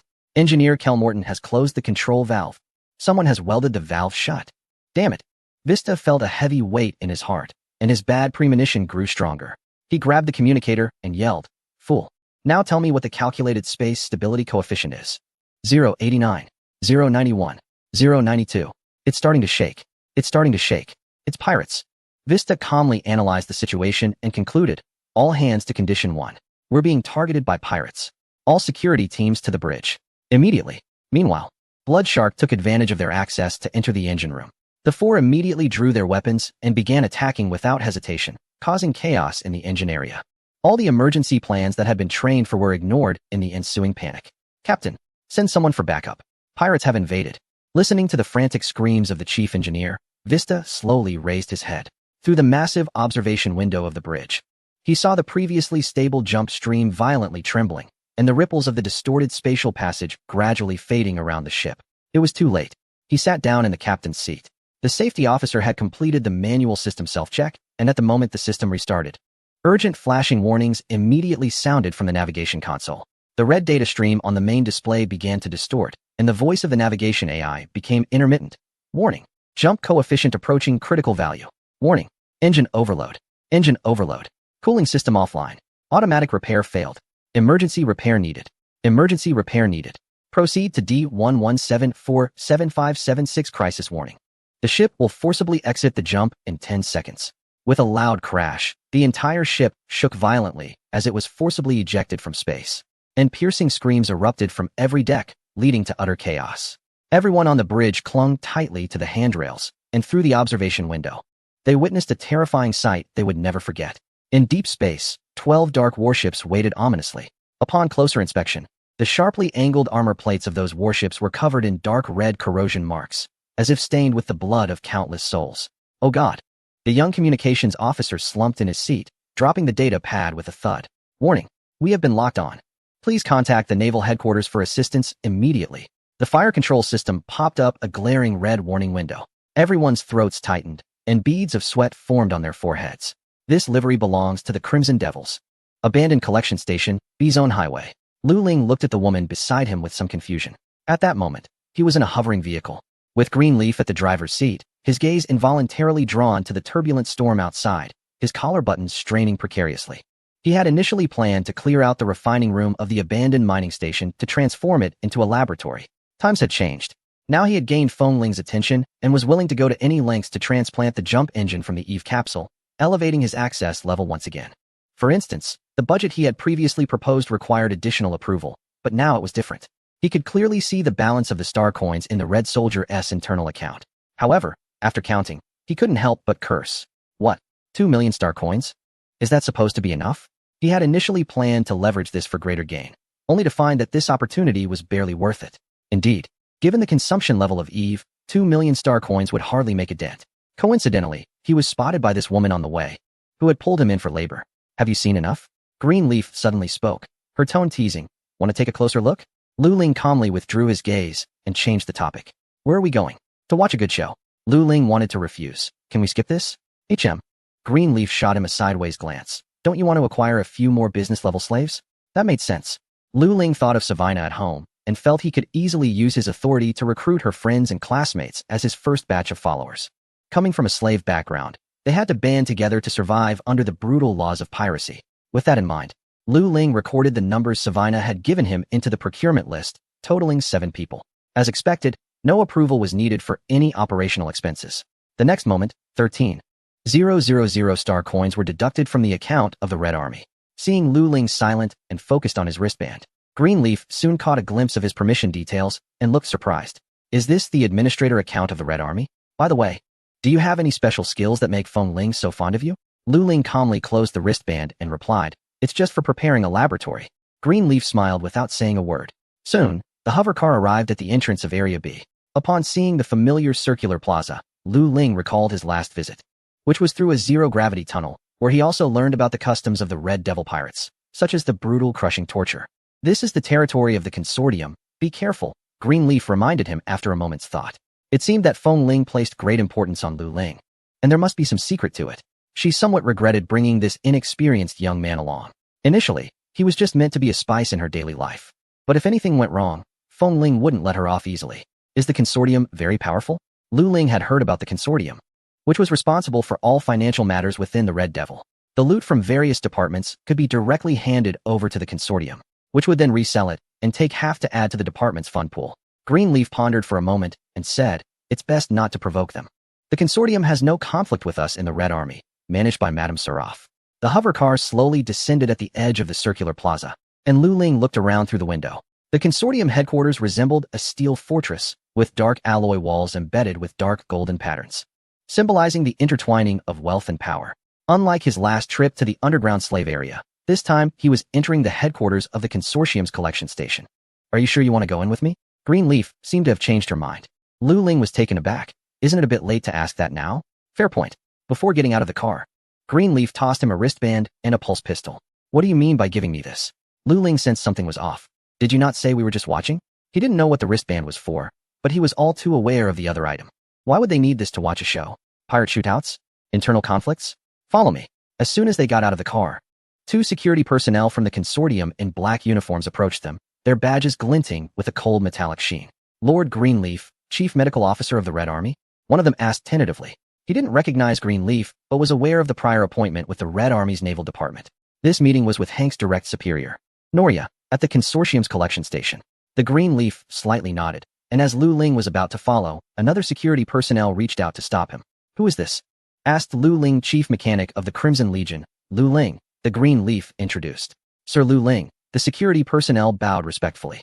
Even though they were not from the same system, the title of chief represented a revered status within the Crimson Legion. Lord Norgar is currently not at the base. He asked me to inform you to wait for his return to personally handle your material approval issue. Oh, wasn't he this batch of materials intercepted under Norgar's orders? The Greenleaf retorted. The security personnel shook his head. Lord Norgar is not here. The current person in charge of material approval is Supervisor Lady. I see. The Greenleaf pondered. Lead the way. The security personnel shrugged slightly, having fulfilled his duty to remind. After passing through 3 biometric access gates, Lu Ling noticed that all the holographic surveillance cameras in the corridor were in an abnormal state, with the lenses slightly tilted up, perfectly avoiding their path. Here we are. Supervisor lady is waiting for you inside. The security captain stopped in front of a large warehouse marked B712, and after speaking, left with several subordinates without looking back. They had been working for the consortium for many years and were well aware of the intricacies of power struggles. Even though the consortium adhered to a principle of permanent neutrality, it would inevitably be drawn into the vortex of desire. After all, both the rule followers and the rule makers are human. Chapter 18. Trap. The warehouse was brightly lit and filled with containers of goods, but there was no one around. After taking a few steps, a middle-aged man emerged from the shadows with a flattering smile. Lord Greenleaf, I have been waiting for you for quite some time. The expression on the Greenleaf's face was cold. You asked me to come personally to collect the goods? I wouldn't dare. Lady shook his head repeatedly, his facial muscles twitching. He actually wanted to say otherwise, but felt compelled. Someone wants to see you. Oh, who is it? Just then, Lady seemed to notice Lu Ling for the first time. He had always assumed Lu Ling was either Greenleaf's bodyguard or a skilled fighter from the Crimson Legion. But after a quick glance, he felt that his attire and demeanor were different. Chief mechanic of the Crimson Legion, Lu Ling smiled faintly. He had learned to navigate the dynamics of status and power and was becoming increasingly adept at it. Indeed, upon hearing this, Lady S' expression subtly darkened, his chest heaving, eyes darting back and forth. Finally, he gritted his teeth and whispered, "Two esteemed guests, this is actually a misunderstanding. I will personally deliver the materials to the Crimson Legion warehouse shortly. Lady, what are you mumbling about?" At that moment, a hulking bald man over 2 meters tall stepped out from the shadows behind Lady, along with a dozen burly pirates, their eyes glinting green as they looked at Greenleaf. Supervisor Lady immediately stopped his speech, his body tensing straight.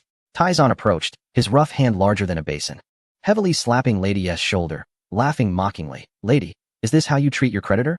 If Lord Justin finds out, he will surely be heartbroken." Tyzon, Greenleaf asked, somewhat puzzled, seemingly unsure. Upon hearing this, Tyzon displayed a set of large yellow teeth. "Long time no see, Dr. Greenleaf. I told you. This is something even Norgar wouldn't dare to do. Where would a logistics supervisor find the courage?" Greenleaf suddenly understood. Indeed, Tyzon suddenly pulled out a gun and pressed it against Lady's head, grinning as he asked, "Our beautiful lady is asking you a question. How dare you?" Lady's pupils constricted in shock, and before she could utter a sound, bang. The gunshot exploded in the enclosed space, and Lady's head burst open like a ripe watermelon. Red and white liquid splattered against the walls, filling the air with a pungent smell of blood and gunpowder. Greenleaf took a step back in disgust, carefully avoiding the blood spreading on the ground with her delicate boots. Lu Ling felt his stomach churn, despite being mentally prepared. Witnessing such a bloody scene still made his throat tighten and caused discomfort both mentally and physically. This bald man was most likely a madman, he thought to himself, stepping back a considerable distance behind Greenleaf as she looked at him in surprise. I'm not familiar with him." Lu Ling awkwardly pointed at Tyzon. "Huh."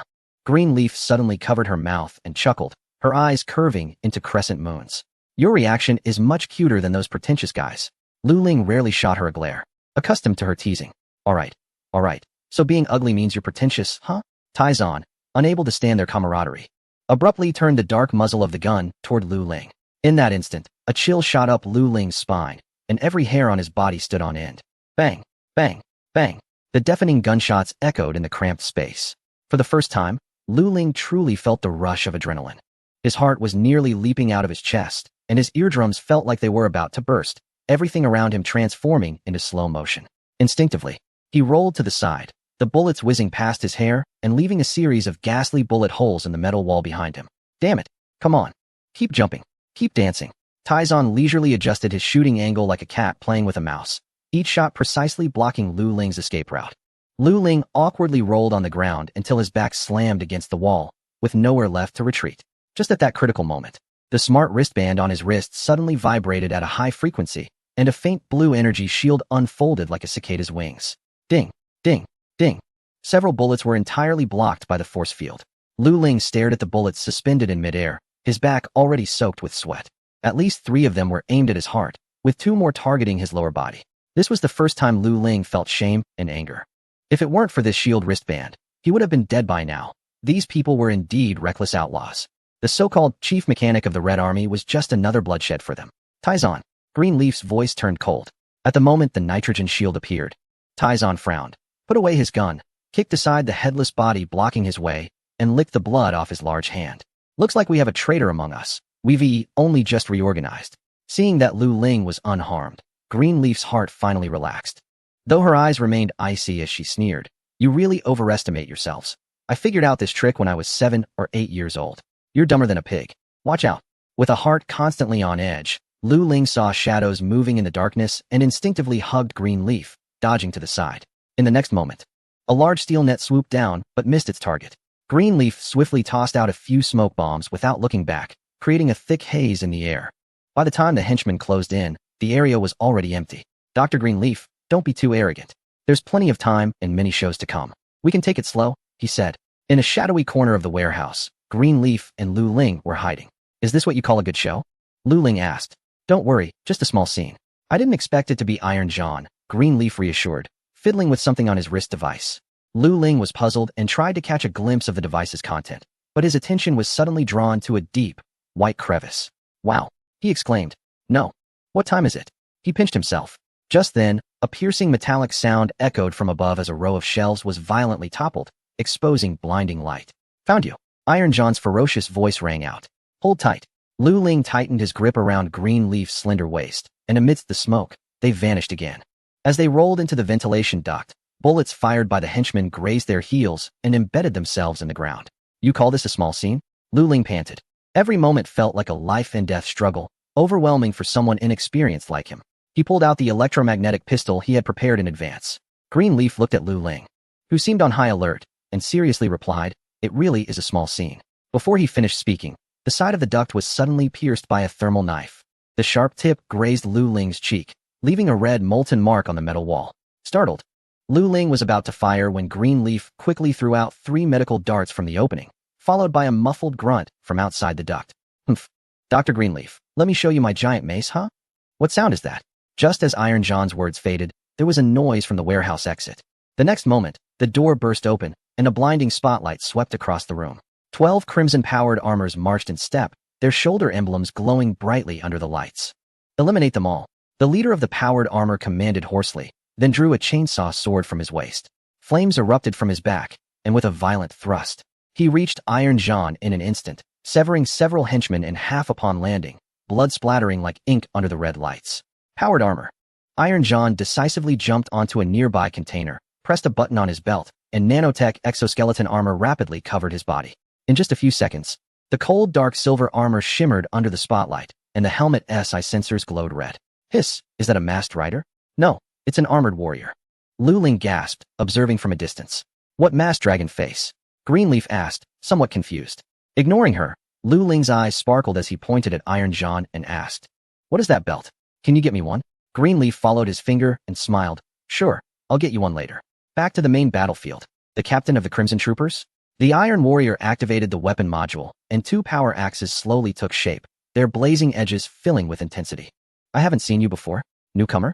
The red power armor remained silent, emitting a hum as it charged, with the rear vector nozzles adjusting the bluish tail flames.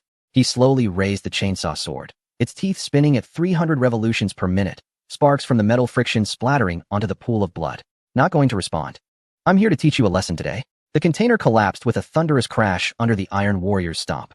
The explosive power provided by the nano exoskeleton propelled him forward like a cannonball, crossing the axis to strike at the neck of the power armor.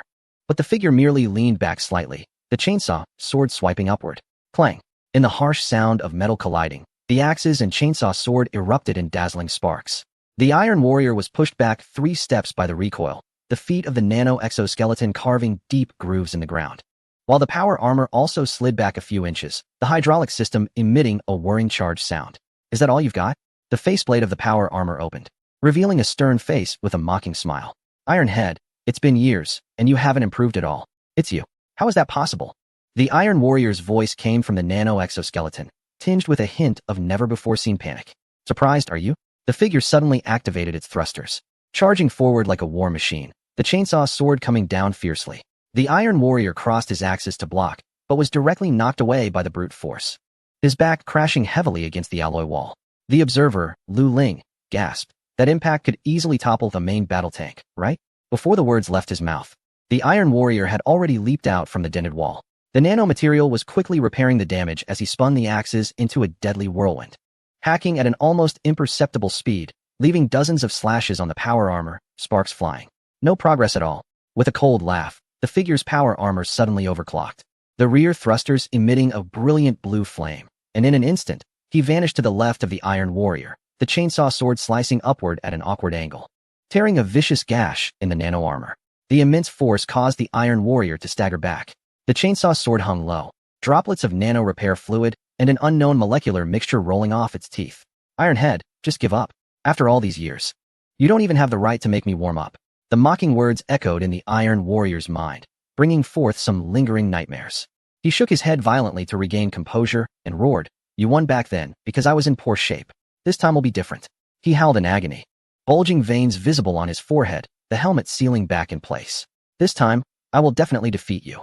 His nano armor's arm extended with several tubes connecting directly to the double-bladed axes. In the next instant, the tips of the axes emitted a blinding light. A temperature so high it distorted the surrounding air. This was literally cutting through steel like mud. Where did you hide a battery for that energy? On those 2 grenades? The figure never missed a chance to play mind games. "Fool. Today, I will kill you."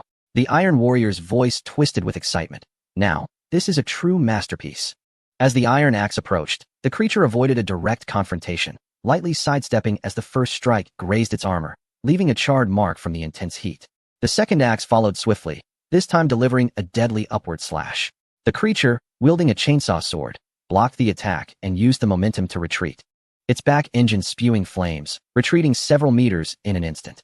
The chainsaw sword, however, snapped in half under the extreme temperature. "Ha ha. Today, I will kill you. I will kill you."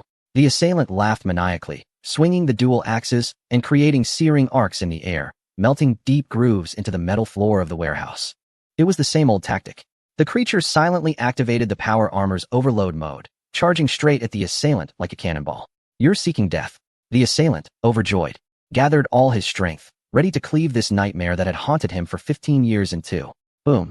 Intense sparks flew as the creature's last half of the chainsaw sword was split apart, the blazing axe blades easily cutting into the metal shell, where white smoke began to escape.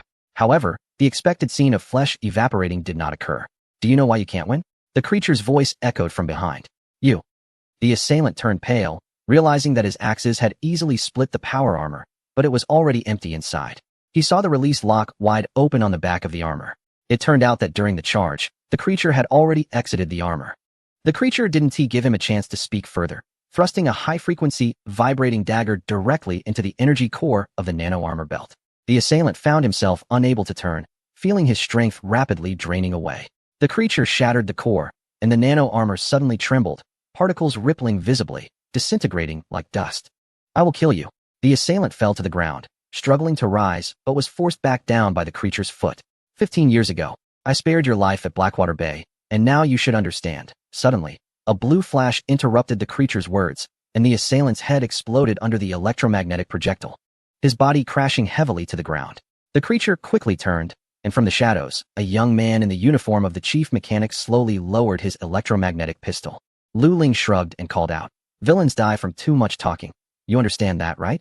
The creature was taken aback, glanced at the nearby ally, and finally managed to mutter, "Your marksmanship is excellent," before silently leading the team to eliminate the ambushing subordinates in the warehouse. One of the allies presented the assailant's nano belt and a syringe to Lu Ling. Greenleaf took a look at the syringe before pocketing it, and under her gesture, handed the belt to Lu Ling. "How about it? I keep my word. Thank you." Lu Ling tried to conceal his excitement as he followed Greenleaf out of the warehouse. In the vehicle, Greenleaf hummed a tune, but suddenly remembered something. "Oh no. Feng Ling wanted him alive. You've killed him, and the follow-up plan will definitely need to change immediately. You're in trouble." Lu Ling, who was studying the belt, was taken aback. "Huh, wasn't it you who pushed me to act?" The green leaf was stunned, its expression appearing very innocent. "Was it not your eagerness for revenge?" Many people witnessed it. Lu Ling stopped pretending and shot her a fierce glance, saying nothing more. He knew that Feng Ling would not blame him for this incident. After all, he was no longer the clumsy and cautious homebody he once was, nor was he someone who could be easily disposed of. He had already demonstrated his value. People must continually grow to survive. Lu Ling looked at his right hand that had just held a gun, lost in thought. There was no turning back. Chapter 19. Genetic enhancement. Upon returning to the dormitory, Zawina seemed somewhat surprised to see Lu Ling, but did not ask any questions. He was hungry. Lu Ling took off his coat. Zawina immediately took food out of the refrigerator to start cooking. For some time now, she had been the one to prepare meals, purely due to her culinary skills. Lu Ling sat by the window, gazing at the collection station's logistics platform, sprinkled with sparse neon lights, stretching endlessly. The dome above was the vast and profound universe, where even the patrolling small boats looked like mere specks of dust to him. This was the time when the collection station was weakest in terms of both personnel and defense. Zawina, tomorrow you will be able to see your friends. A gasp came from the kitchen, and moments later, Zawina placed a large 36D plate in front of him. The food was quite ordinary, but under her skilled cooking, it had a unique flavor. Zawina sat upright opposite him, her back straight, embodying the standard dawn posture of the Atari's academy. Thank you, she said earnestly. You are a good person. Lu Ling, who was eating, was taken aback. He slowly put down his chopsticks and scanned Zawina's proud demeanor with an aggressive gaze. Zawina, in the future, I don't want to hear you say you are a good person, at least don't say it to me. Lu Ling felt it necessary to properly train his first trusted subordinate. After all, he had grand ambitions. Let me reiterate, I am not a good person. And neither are you. We are pirates. Why be a pirate? Zawina tilted her head in confusion, a few strands of golden brown hair falling onto her delicate collarbone. Why not? The universe is vast and infinite. Lu Ling looked out at the boundless universe, then turned to gaze at her proud figure, rising and falling gently with her breath. Her azure pupils concealed an indomitable flame, despite her youthful and innocent angelic face. She possessed a devilish wildness that stirred one's blood. The contrast between purity and desire made her exude a fatal charm. Hiss! Lu Ling swore his heart did not race. Due to the unexpected death of Supervisor Lady, the management of the collection station's corporate division fell into chaos, causing issues with the supply and scheduling of materials, which led to dissatisfaction among the Red Army and the Sharp Blades. It was not until the corporate headquarters remotely appointed a temporary supervisor that the supply returned to normal. The next day, when Lu Ling was with Zawina to receive the slaves, he ran into an acquaintance. Hank, good to see you again, Lord Lu Ling. Hank flattered as he approached, realizing that even as the temporary logistics supervisor, his status could not compare to the authority of the chief of combat. At this moment, Zawina was somewhat excited, but Lu Ling calmly pressed down on her shoulder. Behind Hank, there was a row of female slaves in shackles, their clothing and the brands on their necks all proving that they were expensive, high-class slaves. Hank N.T. expected that Lu Ling would gain such favor from Feng Ling.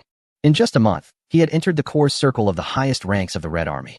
This was the person he sought to curry favor with, as the consortium never took sides, but it did seek to win hearts. Everything was brand new. Hank smiled and exchanged a knowing glance that only men would understand. After Lu Ling carefully checked the numbers on the electronic delivery slip and signed it, there were a total of 7 individuals. Hank took back the delivery slip and whispered, "My lord, these assets were purchased using the Red Army account. Strictly speaking, they belong to the organization, and you must be cautious when using them."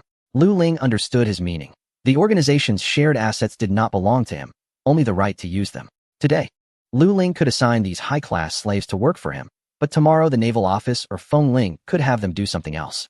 However, he felt that no one would be so blind as to overlook this. As for Feng Ling, she probably wouldn't even bother to look at the bill details, right? Leaving the consortium area, Lu Ling activated the hover car and drove onto the high-speed track. The cabin fell into silence, with only the hum of the engine echoing in their ears. "Zawina, is that you?" Suddenly, a clear voice broke the silence. Wayla abruptly pulled back the slave hood, her silver-gray hair cascading down like a waterfall. She tightly clutched Zawina's clothing, her voice trembling slightly. "I thought I would never see you again." Wayla. Zawina's gaze swept over each companion. "Denise, Cheen, Helene, I'm sorry, it's all because of me." The girl named Denise shook her head with a choked voice. "You're alive. That's great. Zawina, I thought I would never see you again." Before she could finish, a petite figure leaped into her arms. Helene's small head rubbed against Zawina's chest, crying out, "Senior, I knew you would come to save us." Wayla's gaze crossed over Zawina's shoulder, landing on the man in the driver's seat.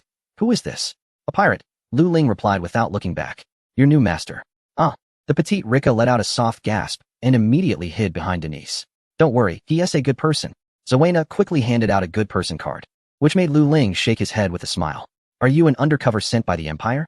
"Impossible. The Empire wouldn't send anyone to save us." "Let me reiterate, I am a pirate." Lu Ling spoke loudly, and the cabin fell into silence in an instant, but unexpectedly, Zawina immediately added, "He is a good person pirate." All right. The 7 girls squeezed into the back seat, and although their clothes were tattered, hope shone in their eyes. The hover car sped along the track, and the neon lights outside cast shifting shadows on their faces. In the following days, Lu Ling chose a spacious factory as his laboratory and enlisted the engineers from a certain force to construct a dedicated passage and elevator. From now on, he intended to build his secret base here and accumulate enough power for self-defense. Currently, he had 8 available personnel, and he needed to quickly implement his plans. At this moment, 2 glass petri dishes had already been set up in a certain secret room of the laboratory, one taken from a space capsule and the other a replica. In fact, Eve was not advanced in conventional weaponry. It excelled in defense, jump engine technology, and genetic technology. Lu Ling held a spherical alpha gene injector in his hand, with the blue light from the petri dish reflecting on his face. Unlike in the game, the alpha gene enhancement in this world was subdivided into 10 stages, from alpha I to alpha X. As a basic type, he needed to complete the first set of gene enhancements to reach the alpha I stage. Each set of alpha gene injectors required 5 million star coins. Although it was unclear how much enhancement it would provide, he had never had the opportunity to try it before, and now he could finally verify it himself. Wait, can you turn around? Zavina's golden brown ponytail swayed slightly as she tilted her head, her figure outlined distinctly under the tight combat suit. Lu Ling sighed and rubbed his forehead. How could he optimize genes while wearing clothes? Hearing this, Zavina's cheeks slowly flushed. She was an adult, not a fool. However, having developed a deep bond with Lu Ling over time, she trusted him and complied. Can you turn around? Zavina's voice was barely audible, her fingers trembling slightly on the zipper. Lu Ling smiled. I'm a good person. That made sense. She had completely lost the wary demeanor of a little wildcat from their first meeting. When the tight combat suit slid down to her waist, Lu Ling turned away. The glass door closed, and the two locked eyes through the glass. Soon, Zavina's bright blue eyes closed wearily, and a syringe departed from her fair back. Then, a pale blue liquid slowly filled the petri dish. Data began to display on the original petri dish from the space capsule. Injecting Alpha EXP. Progress, 064-111-9147. Lu Ling began to read Zavina's medical data. This genetic diagnostic rating system was one he had copied from original data, assessing the professional level of inferior individuals. The credibility of this system was extremely high. Name, Zavina, gene rank, N neuron strength, 194, muscle strength, 187, N, cell strength, 195, N, bone strength, 197, N, organ strength, 184, N. Evaluation, a first-generation human optimized through innate genes. With physiological indicators meeting the standards of the new Human Genome Project N, Lu Ling stood before the petri dish, gazing at the sleeping Zavina through the pale blue nutrient solution. Her golden brown hair floated gently in the liquid, like flowing silk, with strands occasionally brushing against her delicate face. In the nutrient solution, Zavina's body was completely exposed, with her slender neck extending to her delicate collarbone, shimmering with a pearl-like luster under the refracted water. Her chest rose and fell slightly with her breath, and the perfect curves of her body appeared even fuller due to the buoyancy of the liquid. Lu Ling's gaze shifted downward, sweeping across her flat and firm abdomen, where the lines of her figure were beautifully outlined by the flowing water. Zavina's waist was astonishingly slender, yet concealed powerful muscle lines on either side. Her long, straight legs naturally extended in the nutrient solution, with her toes slightly curled, resembling a cheetah ready to pounce at any moment. Truly perfect, he murmured to himself. When he looked at the screen again, it displayed that the alpha gene injection had been completed. Gene advancement fusion has begun. Estimated time, 228 Earth hours. Lu Ling glanced at the Eve digital wallet, which had only 15 million star coins left. If Zavina's enhancement was significant enough, this money would only buy him 4 gene optimizations. Suddenly, an idea struck him. In fact, there was no need for the first ship to be of the Death Spiral class. What if that thing required Omega genes to operate? That would be a disaster. He then started browsing the Eve marketplace. With 15 million, he could only select from the basic frigates of the 4 factions, which he had already become well acquainted with over the years of exploration. The Minmator offered the cheapest goods, excelling in high-speed maneuverability and projectile weapons, with a technological focus on low cost and high adaptability, albeit with relatively lower technological content. After all, they were the only ones still using cannons in the space age. Next was the Galeni Federation, which specialized in drones and hybrid weapons, but their drones relied on external control units, and the energy efficiency of hybrid cannons was lower than that of Amar's laser weapons. Following that was the Caldari state, known for missile technology and shield systems, though their technology leaned more towards practicality. The most expensive was the Amar Empire, perhaps because its social structure was based on religious centralization and a class system, leading to a highly concentrated technological development under theocratic research institutions. This unique model of political and religious integration resulted in a technology tree characterized by high integration and theoretical emphasis, with significant advantages in energy efficiency, weapon precision, and technological monopolization. As for the pirate factions beyond the 4, the ships from Jupiter, the Eden Coalition Defense Line, and the Tube Division were only available as blueprints in the Eve marketplace, and to actually build them, one would have to do it themselves. Chapter 20. Lumberjack class. After carefully selecting for several hours, Lu Ling added a series of items to his shopping cart. Lumberjack class. Standard frigate dimensions. Length 173 m, width 120 m.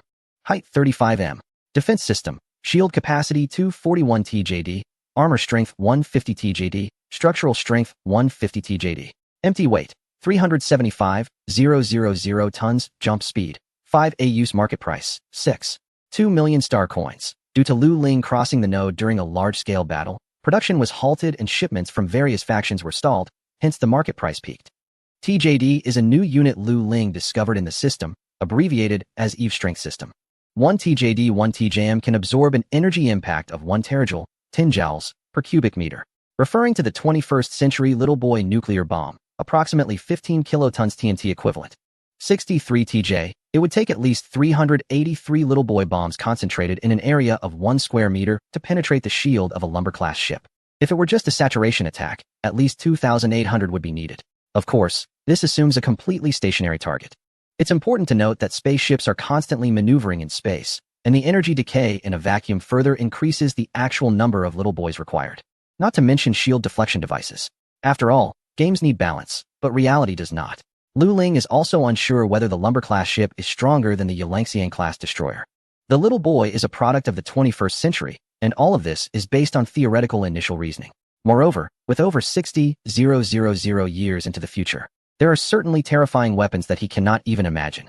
At this stage, it is safer to develop discreetly, Lu Ling murmured to himself. At least they have an absolute advantage in terms of the warp engine. As for weapons, Lu Ling has no expectations. The range in Eve is merely for gameplay purposes. Wait a minute. Just as he was about to close the system store, his attention was suddenly caught by the weapon parameters in the shopping cart. 150mm autocannon, length 7 meters, baseline maximum range 165 kilometers, optimal range 28 kilometers, baseline maximum firing rate 30 rounds per second, reload time 2 seconds, fire control system, ballistic correction coefficient of 637 times per second. If he remembers correctly, the default optimal range for this cannon in Eve seems to be around 900 meters. This discovery brightened Lu Ling's eyes.